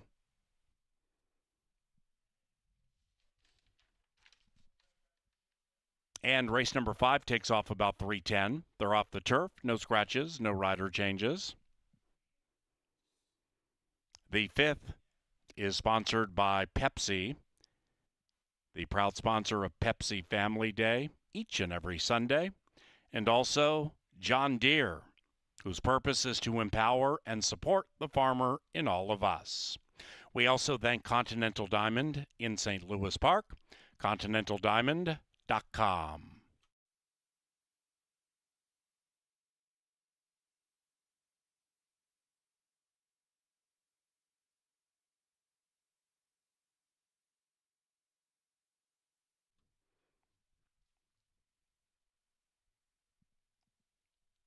Into the winner's enclosure, the fast Rhyme Away and Manny Americano. The winning owner, Karen Offerman, and the winning trainer, Troy Bethke. Rhyme Away was bred in Minnesota by Richard Bramer and Cheryl Sprick. This is a 2-year-old chestnut filly by Flame Away out of Miss Ring.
racing. Rhyme Away with really good early speed to the outside. Rhyme Away runs away and opens up by 2.5, gets down to the inside. After that, Golden Winter Apple. Then we come to Summer at Canterbury, and Mini for the Max is in last, and Rhyme Away is in first. Rhyme Away and Manny Americano stride away by 6. Summer at Canterbury in a match race with Golden Winter Apple for second, and then it's Mini for the Max, and now they have less than a quarter of a mile to go. And up top on the lead, Rhyme Away. Summer at Canterbury takes second, still 5 lengths back. After that, Mini for the Max running on, and Golden Winter Apple can see them all, but Rhyme Away was very, very well meant today, and Rhyme Away in the Offerman colors dominates.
Four lengths out of it, and Island Jive blows right by this 1-5 favorite. Island Jive offering up no Sunday Jive today. They're into the final football field, and it's one mare scoring the touchdown. It's Island Jive 5. 4-5-2 in race 1.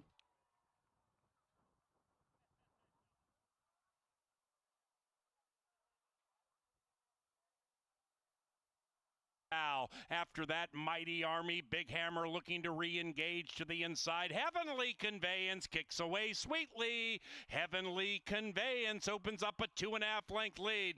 Big Hammer rolls back into second. Then we come to Mighty Army, but it's Heavenly Conveyance on the wrong lead, but in the right place. The winner's circle.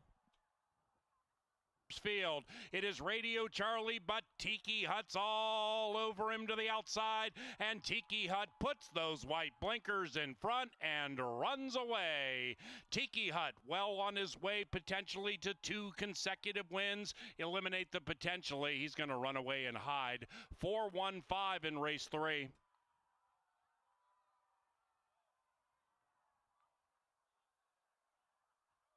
Quarter of a mile to go, and up top on the lead, Rhyme Away. Summer at Canterbury takes second, still 5 lengths back after that. Many for the Max running on, and Golden Winter Apple can see them all, but Rhyme Away was very, very well meant today, and Rhyme Away in the Offerman colors dominates.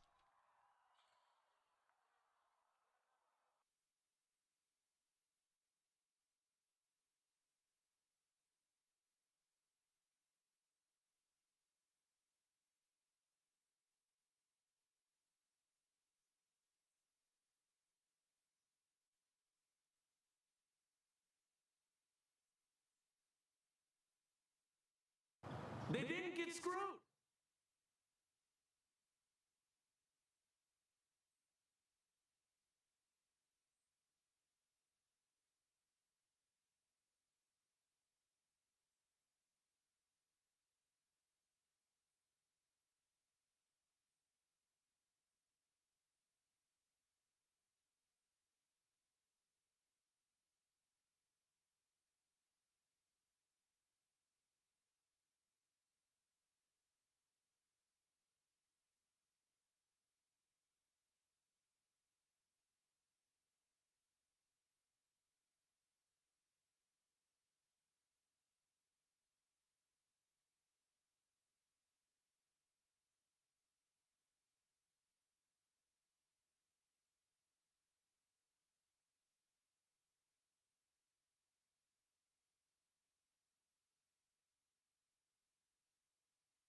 Troy Bethke, trainer I'm very good friends with here at Canterbury. Been here since the 80s, been doing great work, does it the right way, as honest as the day is long. And Rhymaway, his 2-year-old, came to the races ready to play. Americano, and let's keep an eye on that trend. I believe it's now 3 for 6 when Troy puts the top jock in the saddle, and those 2-year-olds had no chance. That horse got the lead early and just kept widening on the front end. That's a horse with a future for Karen Offerman. Fun to see the hometown team with a nice horse like that. Now we sail on to the 5th, off the turf. The distance is the same, 1 mile. Maidens bred in Minnesota, and here they are. It's a good look at number 1, Add to Cart. Bridgman gets the call for Brucey Reekin. Sneaky good 4th last time after a little traffic around the far turn. Inside post, 5-1, fair price. On deck, number 2 is Promises. Paris gets the call for Nikki Goodwin. Went 5.5 furlongs last time. Now we get the stretch out. We didn't know about the turf. We do have some dirt for him. And on the stretch out, this horse, certainly with the being the daughter of Cupid and the granddaughter of Tappet, those are bloodlines that say longer distances should be right in the wheelhouse. And 8-1 morning line set by a pro, and the fans falling in line, 8-1. I'm going to try Dancing Boots to dance away on the front end. Eddie G was red hot. He's cooled off, but he's a good jockey. That hasn't changed. And when you give him speed, he knows what to do. Put the horse in the race and get out there and take over the race. That's what my call is. I like Dancing Boots here for Cody Rosine, second off the bench. Normally gets a little wound up down in the paddock, so you're going to want to keep an eye on this horse. It is a little bit on the warm side down here, and she does get a little cantankerous sometimes when we're in the paddock, but so far the behavior looks pretty good. Good muscle on that horse, good energy as well. 4 is May Surprise. This horse ran at Canterbury back in September, went to Arizona. Didn't show much there, but you do get Escobar, you do get the Q, and you do get a 4-year-old facing a lot of horses that are younger. She's gray. Looks like she's all grown up and on her toes and ready to roll, 5-1. Boy, a lot of people like Kate Skate. I've heard a lot of handicappers here ready to unload the bankroll on the 5. Some of them are going to single this horse for Joel Burnt. The red-hot Constantino Roman is in the saddle. The horse looks good enough to eat on paper. I mean, in such good form. PA and Ange both on this horse, and they've got company. It's 6-5 on the betting board. These are all bred in Minnesota. These girls look ready to roll, don't they? Nice-looking bunch. Final 3 races on the card. Soak it up on a Sunday and come back and see us next week, will you? Thursday, Friday, Saturday, Sunday, the fireworks Friday, the wiener dogs and the hot dog eating contest on Saturday. If you don't go to the cabin, there's only one place you need to be, and that's Canterbury. Head to CanterburyPark.com for all the details. It's race 5. It's maidens coming up and coming at you next.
And the main track listed as good off the turf for race 5.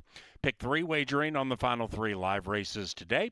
We have no scratches in race 5, and they'll be at the gate about 5 minutes from now.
All right, everybody, out on the apron, get close to that winner's circle, make some noise, and put your hands in the air. There's some T-shirts heading your way. That cannon is loaded and ready to send some T-shirts into the crowd. Make some noise, everybody!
Hey, check out the big screen as we celebrate the memory of Mr. L.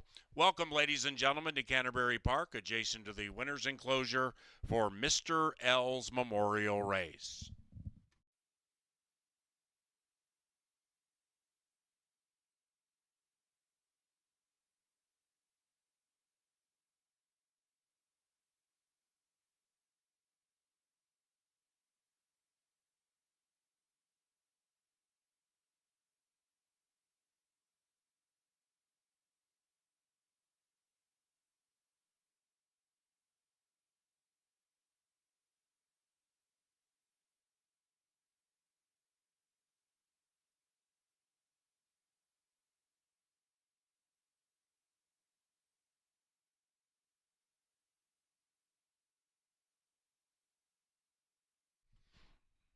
And the horses are approaching the starting gate.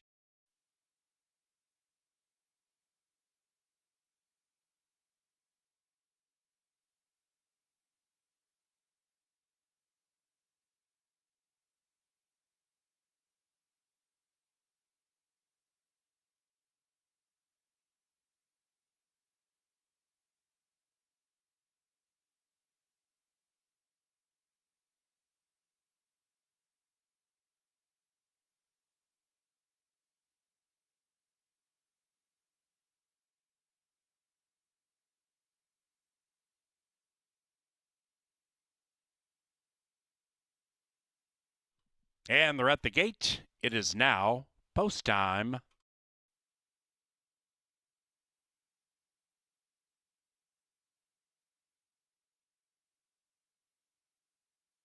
Kate Skate favored. That'll be the last in line.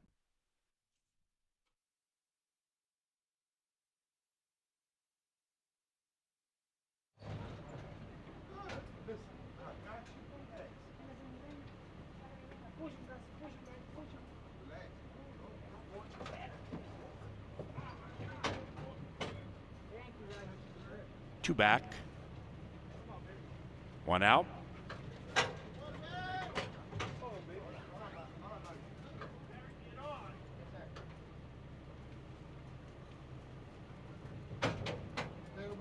Five for five. And they're racing. Kate Skate came out okay. So did the bookender. Add to cart. And now between them, Dancing Boots struts away with the early lead and does so at 8-5. It is Dancing Boots leading it from the favored Kate Skate, who's in second, just 2 are outside. After that, Add to cart to the inside of Promises. And the one in last is May Surprise, but only 4 lengths covers the 5. Around the corner they go. And Kate Skate applies pressure to Dancing Boots. 3 and 5 in perfect harmony. After that, May Surprise on the 3 wide side makes it a line of 3 chasing the leading 2. Inside, Add to cart. Between them, Promises, and outside of that, May Surprise. And with 4.5 furlongs to travel, Add to cart's attempting to sneak through on the inside and join the leading brigade. With a half mile to go, Dancing Boots ahead. Kate Skate chill. Inside of that, Add to cart right behind them. Promises 2 lengths out of it, and May Surprise is shoved on by Q 5 lengths from the lead, 3 furlongs to travel. Kate Skate, Dancing Boots outside. Here's a big move by Promises at 7-1. After that, Add to cart way back to May Surprise in last, and Kate Skate shows the way narrowly. Promises fights on. After that, we have Dancing Boots, Add to cart, and May Surprise, and they're into the final 250. Kate Skate at 4-5 in an all-out battle with Promises at 7-1. Kate Skate leads it by 1, make it 2, and now is running away. Kate Skate from Promises, and Kate Skate and Constantino Roman win it by 2.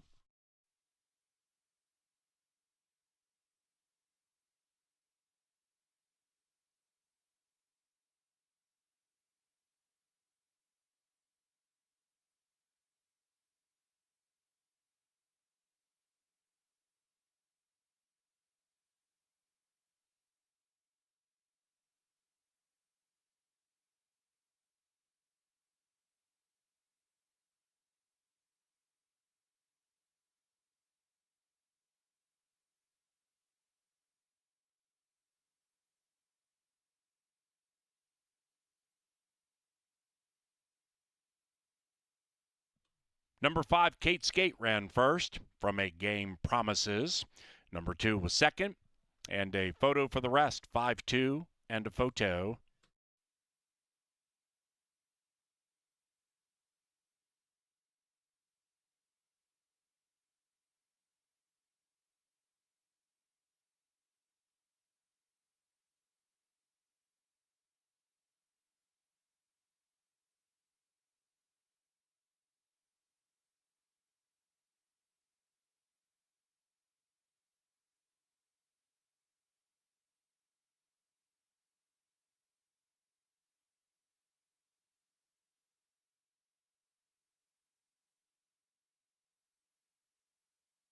The numbers 5, 2, 1, 3.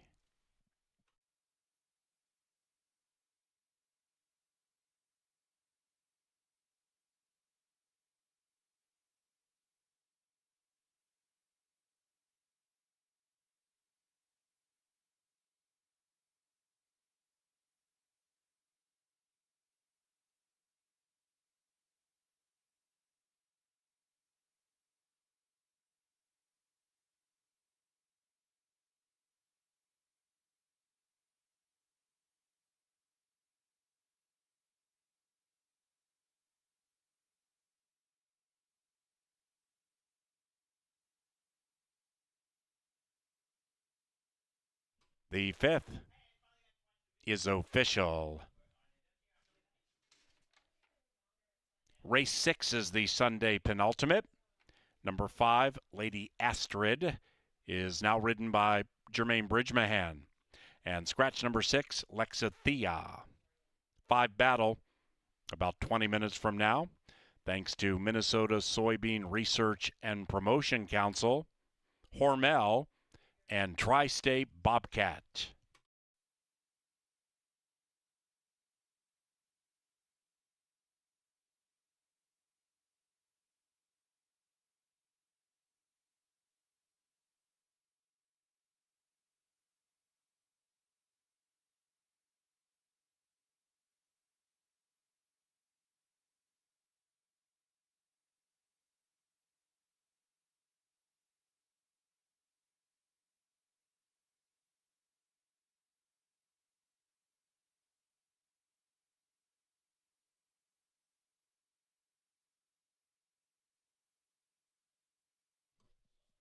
Into the winner's enclosure, Kate Skate and Constantino Roman. The winning owner, Jack Gugesberg, and the winning trainer, Joel Burnt. Kate Skate is a 3-year-old brown filly by Motown. Out of Battle in Adeline, bred in Minnesota, by the winning owner, Jack Gugesberg.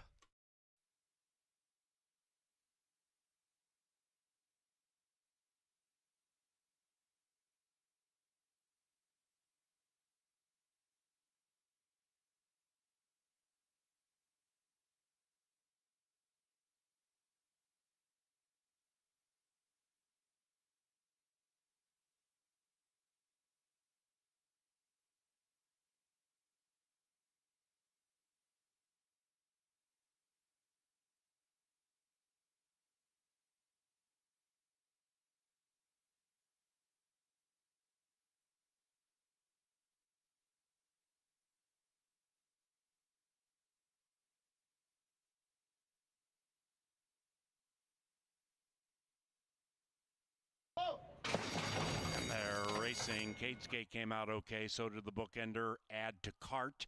And now between them, Dancing Boots struts away with the early lead and does so at 8-5. It is Dancing Boots leading it from the favorite Kate Skate, who's in second, just 2 are outside.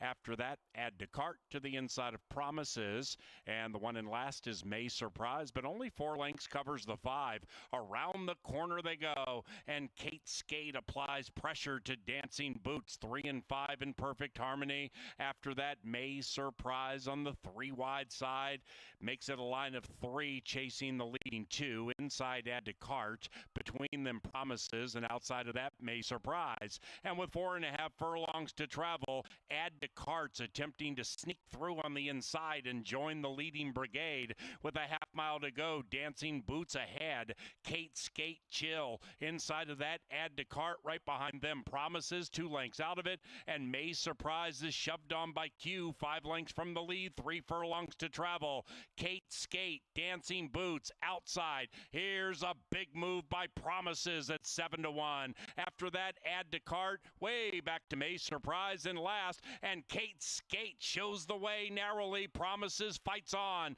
After that, we have Dancing Boots, Add to Cart, and May Surprise, and they're into the final 250. Kate Skate at 4-5 in an all-out battle with Promises at 7-1. Kate Skate leads it by 1, make it 2, and now is running away. Kate Skate from Promises, and Kate Skate and Constantino Roman win it by 2.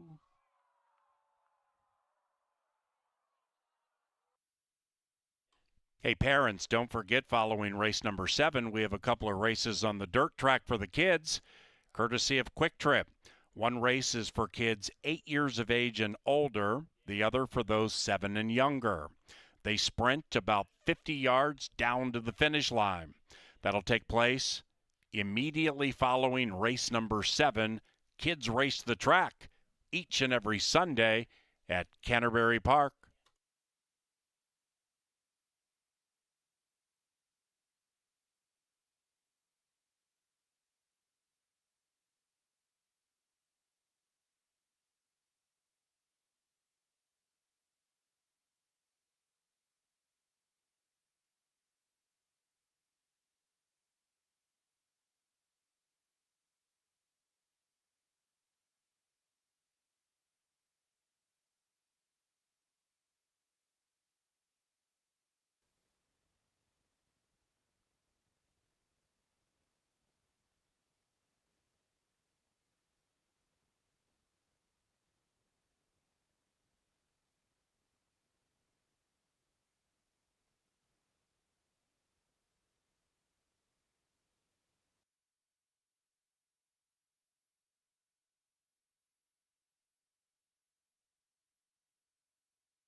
Well, this sultry Sunday afternoon continues to sizzle here as we get ready for the final two races of the racing week.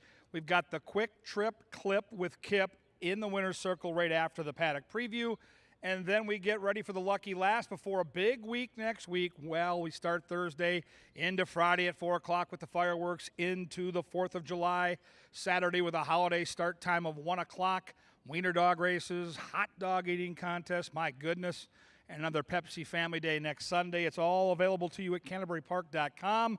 Let's go to a 7-furlong race, and man, did this race change dramatically with the scratch of the 6, who looked like maybe the speed of the speed. So two things happened. My woman, my top pick in the race now, probably doesn't get the pace she needs, and the 3, Long Gone Sally, might not be challenged. It all depends on the favorite. Auntie Vodka is very versatile, and she might be quick enough to contend early. She's going to be a handful to beat either way, but now with the scratch of the 6, maybe that allows her to be a little more prominent. It's all a part of the handicapping puzzle, and scratches do happen, and that scratch of the 6 really did flip this race upside down. There's a good look at Auntie Vodka. Anyone can take a look at the racing form and see she's the best horse on paper. I mean, she comes off races with buyer figures in the 80s. She cruised last time out. She's super talented. She looks good physically. And it's Mac Robertson and Manny Americano. So, I mean, there's not a lot of more I can say other than you're going to have to really run a race to beat her. And that's kind of where we're at.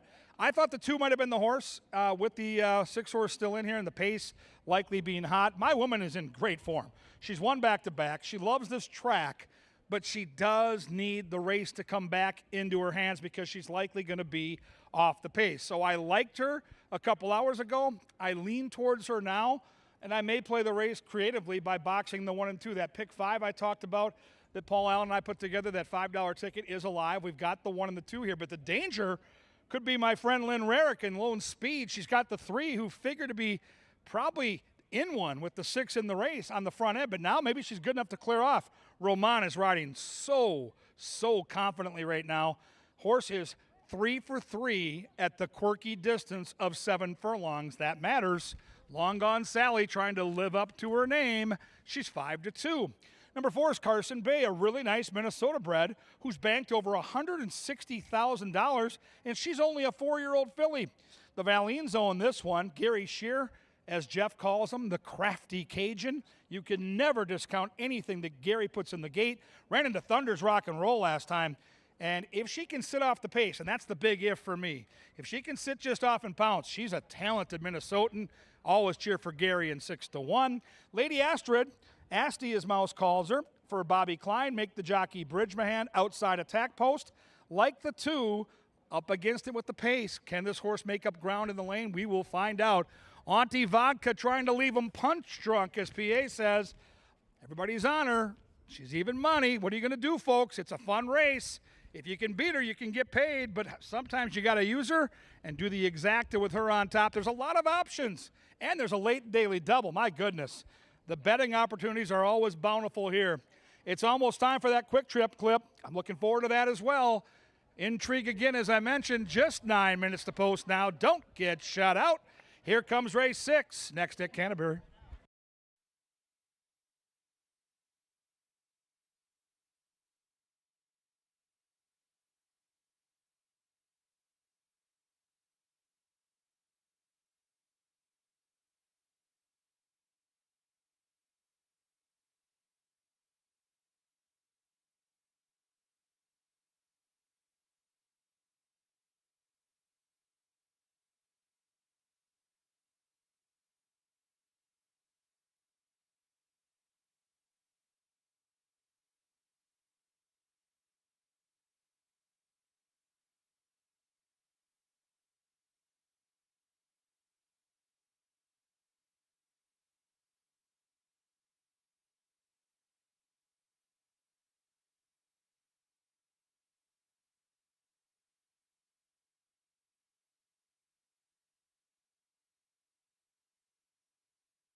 that was nice. Good job, Lynn. To the racetrack for race 6, 6 minutes from now. Scratch 6, Lexithea.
Ladies and gentlemen, it's that time of day, and we thank Quick Trip for their great sponsorship of our racing. Here's what Quick Trip does. They keep our product going, they support our game, and they give away free money to you, our race fans who make this place so special. Every Sunday, we pick out players to match the amount of horses in the penultimate race. The winning horse in this race, if they've got the right placard, $100 from Quick Trip. Second place gets $25. Even third gets 20. They have a 60% chance of getting cash.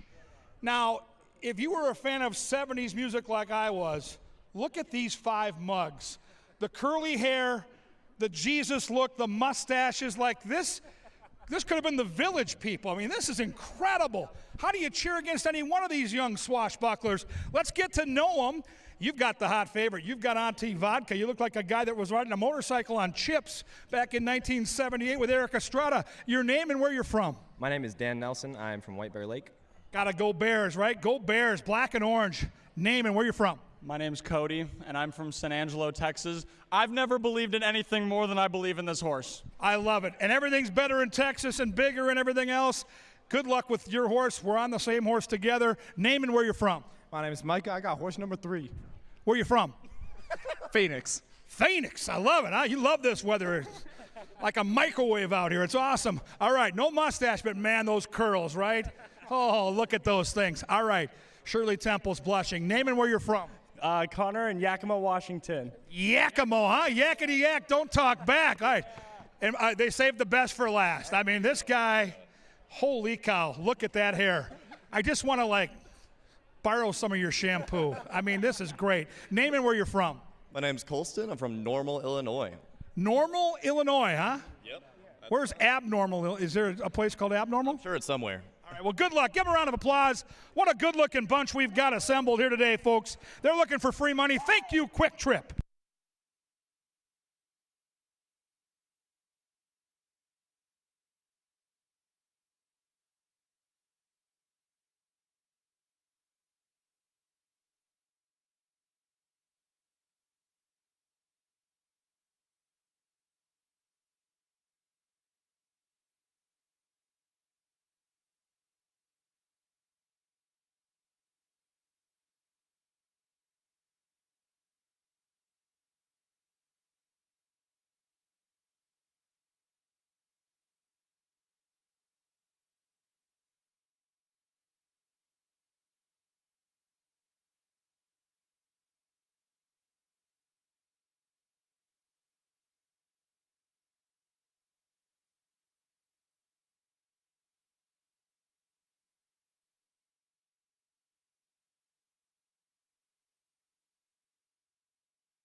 They've reached the starting gate. It is now post time.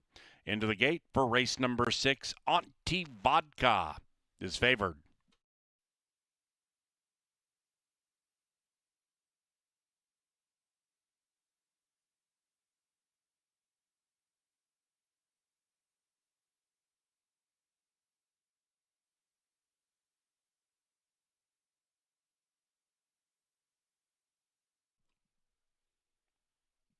Number 2, currently riderless.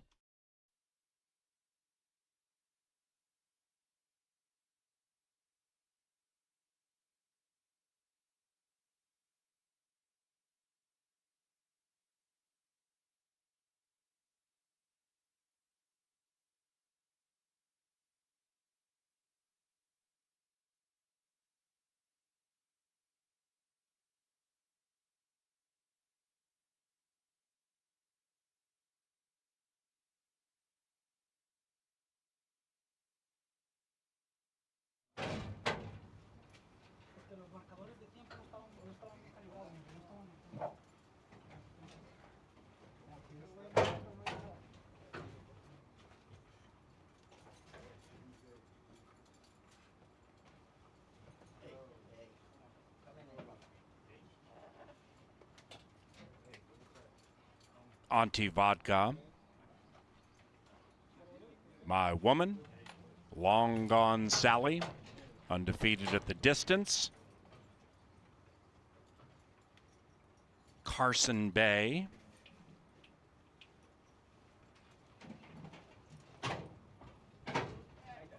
And Lady Astrid, last in line.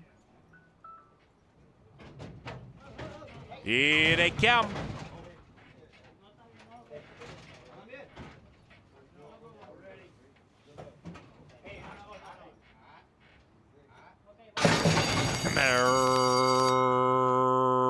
Racing. Carson Bay out fast. Long Gone Sally out faster. Long Gone Sally takes the lead, joined by Minnesotan Carson Bay. Auntie Vodka looking to win 4 in a row in third, 2 lengths from the lead, and about 2.5 clear from Lady Astrid to the outside of My Woman. And they head up the backstretch. They're chasing Long Gone Sally, and it's Long Gone Sally by 2. In second, Carson Bay by 2.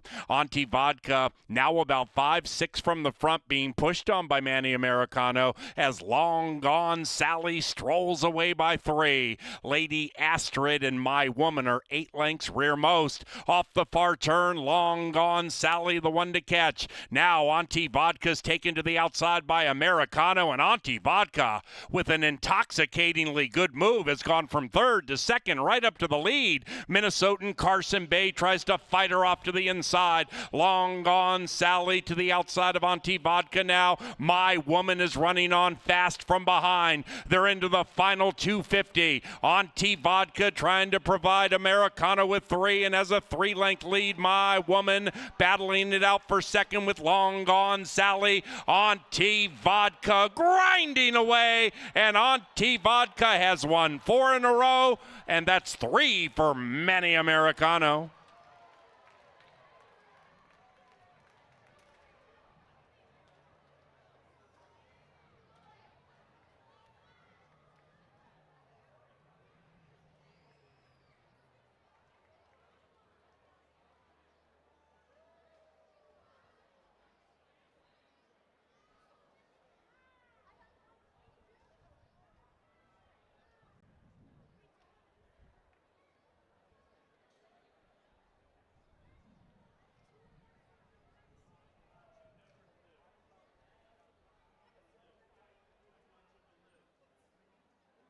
Number 1, Auntie Vodka. First. Voted for the rest.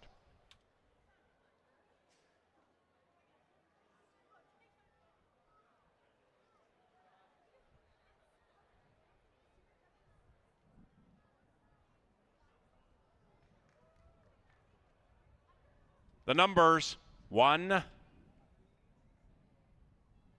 3, 2, 4.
And race number 6 is official.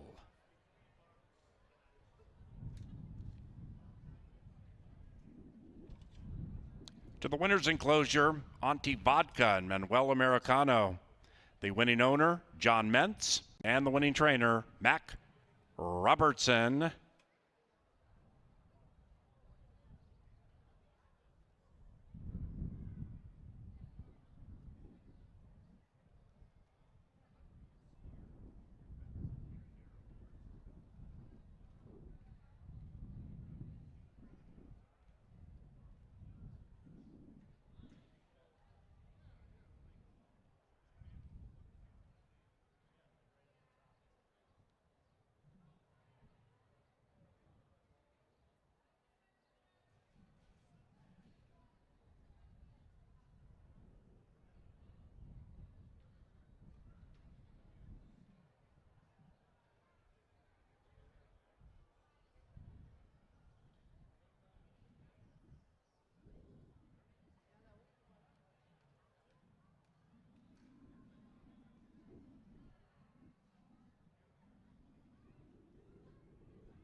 Racing. Carson Bay out fast. Long Gone Sally out faster. Long Gone Sally takes the lead, joined by Minnesotan Carson Bay. Auntie Vodka looking to win 4 in a row in third, 2 lengths from the lead, and about 2.5 clear from Lady Astrid to the outside of My Woman. And they head up the backstretch. They're chasing Long Gone Sally, and it's Long Gone Sally by 2. In second, Carson Bay by 2.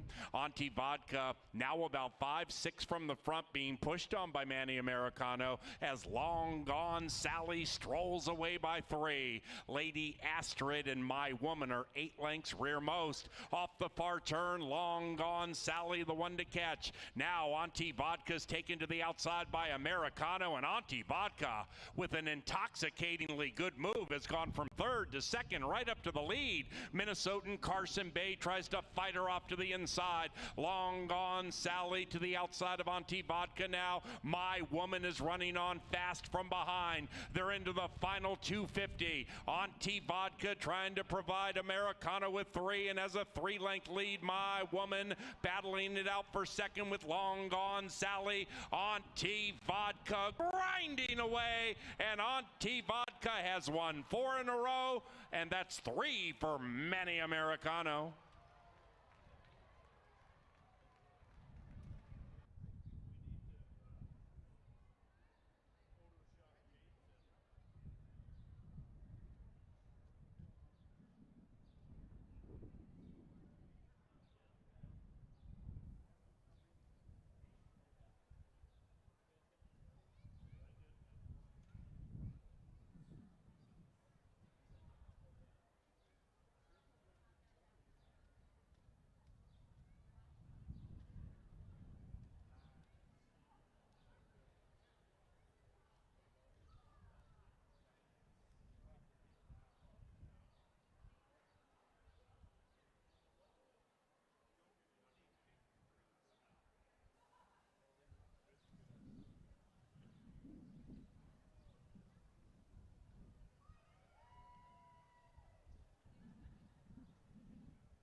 Kevin Gorg, Angela Herman to take you through the lucky last and send you into a holiday week ready to come back and fire with racing Thursday, Friday, Saturday, and Sunday here.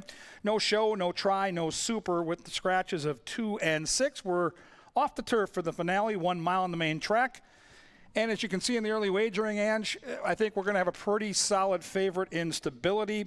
You, myself, and Paul Allen all agree on this race, and just the race kind of fell apart, and that happens sometimes when you come off the grass. Yeah, and you were looking for a horse that had some speed anyway, because it looked like maybe Stability or Loring Park could clear the other. Now they're two of the ones that are left in here, and I think that they probably both will be dictating terms up front. I don't think anybody can come and get them, because I just don't think they'll go that quick. You know, in a group of 4, it's hard to imagine quarter horsing on the front end and setting it up for a closer, but that will be the hope of the one Hey Moon. He was entered for 10 the other day. He's in here for 75 now. Took this spot, does have some recent races on the dirt, but the finishes didn't find him very close at the line. Yeah, not much to go on, really, if you look at the last couple starts. Now, he did have trouble out of the gate last time. When this horse is right, and it's been a while, but we do see, going back to August of last year, this horse has some decent kick in the stretch. I just think, to your point, not a lot of pace in the race. I'm not even certain that this horse wouldn't be better on the grass. So I'm going to take a flyer for today, even though the horse is getting bet down. Loring Park, to me, is maybe the key to the race, because really the only other horse outside of the favorite that has any degree of early alacrity was chasing a 22-2 opening quarter last time. If you go back in the form to July of last year, even the year before that, this horse has been on the pace. We'll see if this horse can be sharp enough to be out there. One thing I'll tell you for sure, Troy Bethke and his barn are rolling right now. How about that 2-year-old that they sent out earlier today? That was fun. Yeah, same connections as Loring Park. And I liked, like you, the setup that I thought he was going to get. I thought he was going to sit just off Stability. Stability, if he couldn't handle the mile, was just going to come right back to him. I thought it was a great spot for Loring Park, and I know this horse was the power play on the turf. But Mansoura gets a rider change in here. Jermaine's going to be aboard him today. And Mansoura did win earlier in the meet, but that race kind of fell apart on the front end. That was a very quick pace. Everybody involved in it backed up. Mansoura made a great close that day, but that was also on the grass. And kind of like Hey Moon, you do have some recent dirt races on the slate, and I mean really just one of them in the mud shows him close at the finish, but Mansoura still was racing against pretty tough company down at Oaklawn Park, so maybe he's just happier up here in Minnesota, and you can make a case for him. Needs the pace. We'll need the 3 and 5 to do something I don't see happening on paper, and I, again, like the inside horse. I just feel like Mansoura might be a better horse getting back on the grass. And the cool thing is, if you're one of our regulars, you can come back and bet this horse on the grass, and maybe the form gets muddied out. The 5 looks great in the paddock. I think it's lone speed. It's Americano. I mean, there's nothing I don't like about the horse other than the price. Yeah, I mean, they scratched out of a 5 for a long spot. I actually like that spot for Stability. His family tree's got some really good turf sprinters, but he's going to try to stretch his speed here. He's the one that they have to run down. I do question the mile a little bit with him, but certainly not in the circumstances that he's afforded today. First Bet AI, the only one that's not taking the bait with us. We're all on Stability. Lone speed, my boy, as Dark used to say. It's the lucky last. It's race 7. The kids are going to be on the track, and the voice of the Vikings is going to call that 50-yard dash. Bring those kiddos down. It's a Pepsi Family Day tradition. Ange and I will see you for holiday racing next Thursday. Can't wait. Bye-bye for now.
1 minute. Almost there.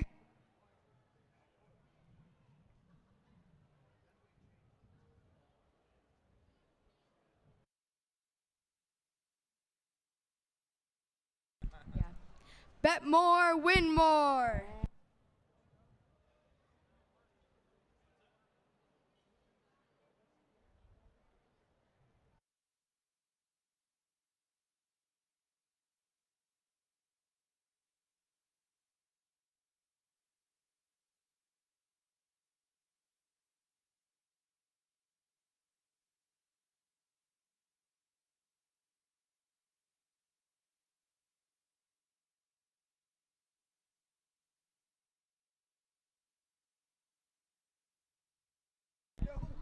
Don't get shut out.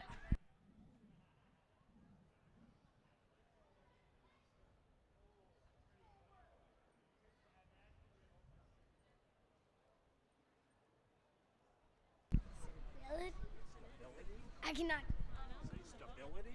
Stability is favored.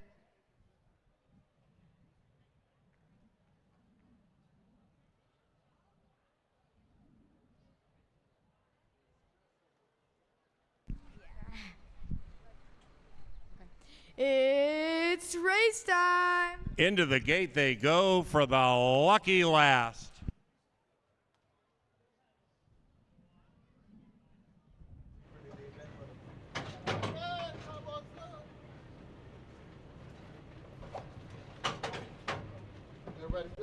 All in. And they're racing in the 7th on a Sunday at Canterbury Park, and Stability with the hot jock looking to win 4 times. Opens up 2 as they head around the first turn. It's Stability leading it by 2. In second is Loring Park. After that, Hey Moon, and Mansoura is 4 lengths from the lead. And the lead belongs to Stability. It is Stability in quite stable fashion, leading at 1.5. In second is Loring Park by a length and a half. Hey Moon is next to the inside of Mansoura. Mansoura 8-5 goes favored in the lucky last, but Stability at 2-1 shows the way. Up the barn side they go, approaching the far turn, and they're chasing Stability and Manny Americano. Stability still held together tightly. Loring Park is creeping into the outside, and Loring Park cuts the lead from a half to a neck to a nose, and there goes Loring Park. But Stability fights back coyly to the inside. Behind them is Hey Moon, and outside of that is Mansoura, and we have 4 covered by 3, and they're coming home now in the 7th at Canterbury Park. Loring Park got by Stability and now has to deal with Hey Moon on the inside and Mansoura on the outside, and Hey Moon at 3.5-1 is taking the lead. Mansoura's going to try to run down that one and is doing a good job. Mansoura, Hey Moon, Mansoura, and Bridgie win the lucky last.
And the 7th race is official. Final pick 4 paid $22.10.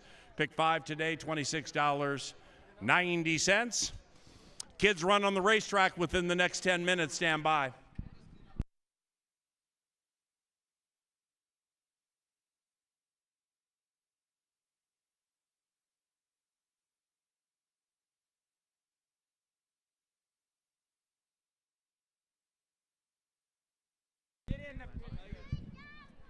Entering the winner's enclosure, Mansoura and Jermaine Bridgemahan. The winning owner, Jimmy Owens. And the winning trainer, Bob Klein.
And they're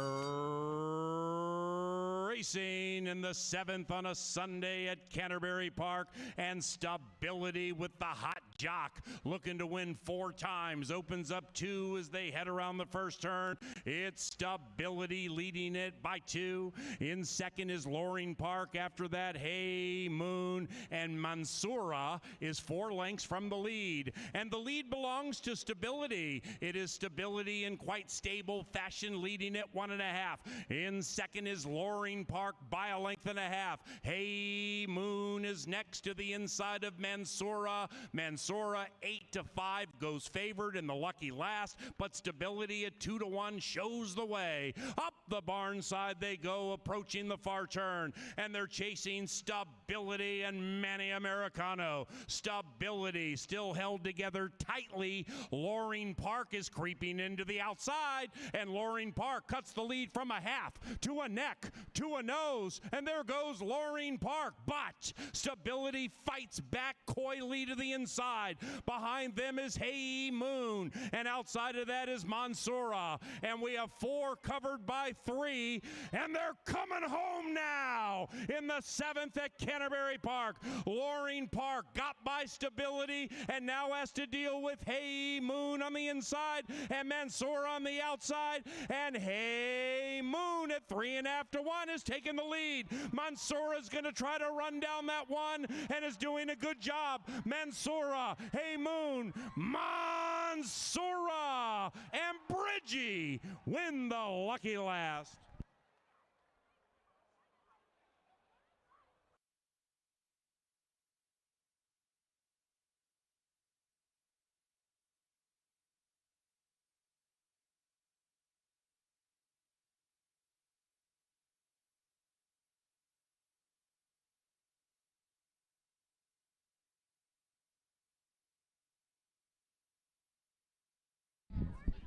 All right, kids, here's the deal.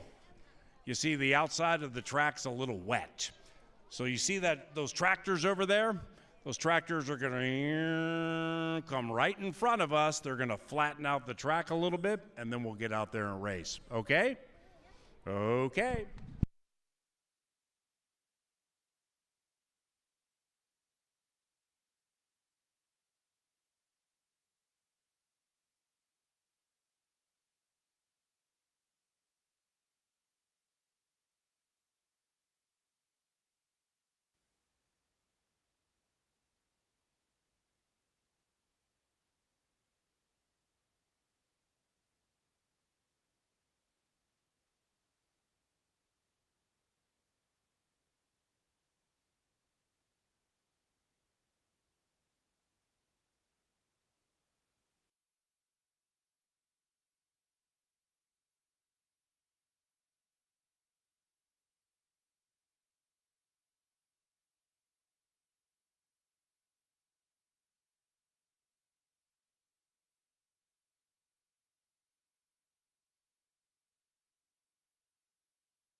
Almost ready.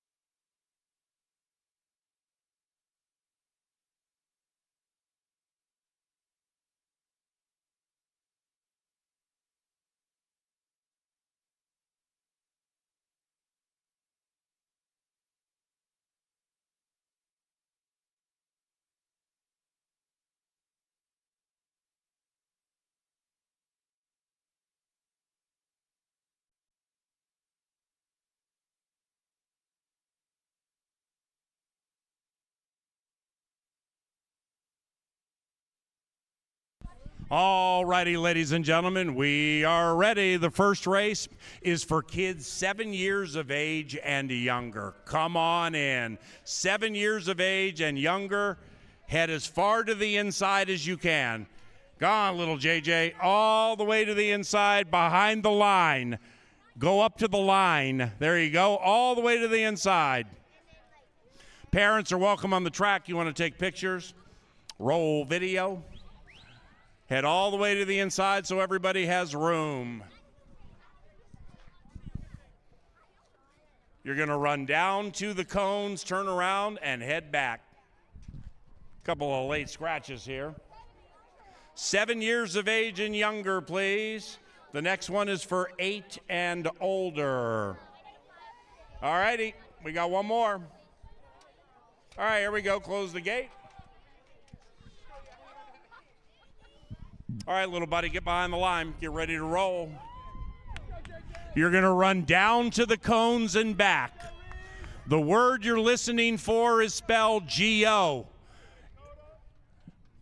Ready, go! And the little boys and girls have taken off to close a Sunday, and my man in the blue shorts has a narrow lead. The girl to the inside's making life difficult as they make the turn. We have some people meandering and weaving. Young man's crying on the track, and the kid with the green in the shoes has won. Good job, little Moosey. Well done, buddy. You're not a mite, you're a mighty man. Come on out. Nice job, everybody. Nice job, y'all. Hey, y'all, good job. Head out that way. Head out that way, kiddos. Go that way, little JJ. JJ ran second. Nice job, Reese.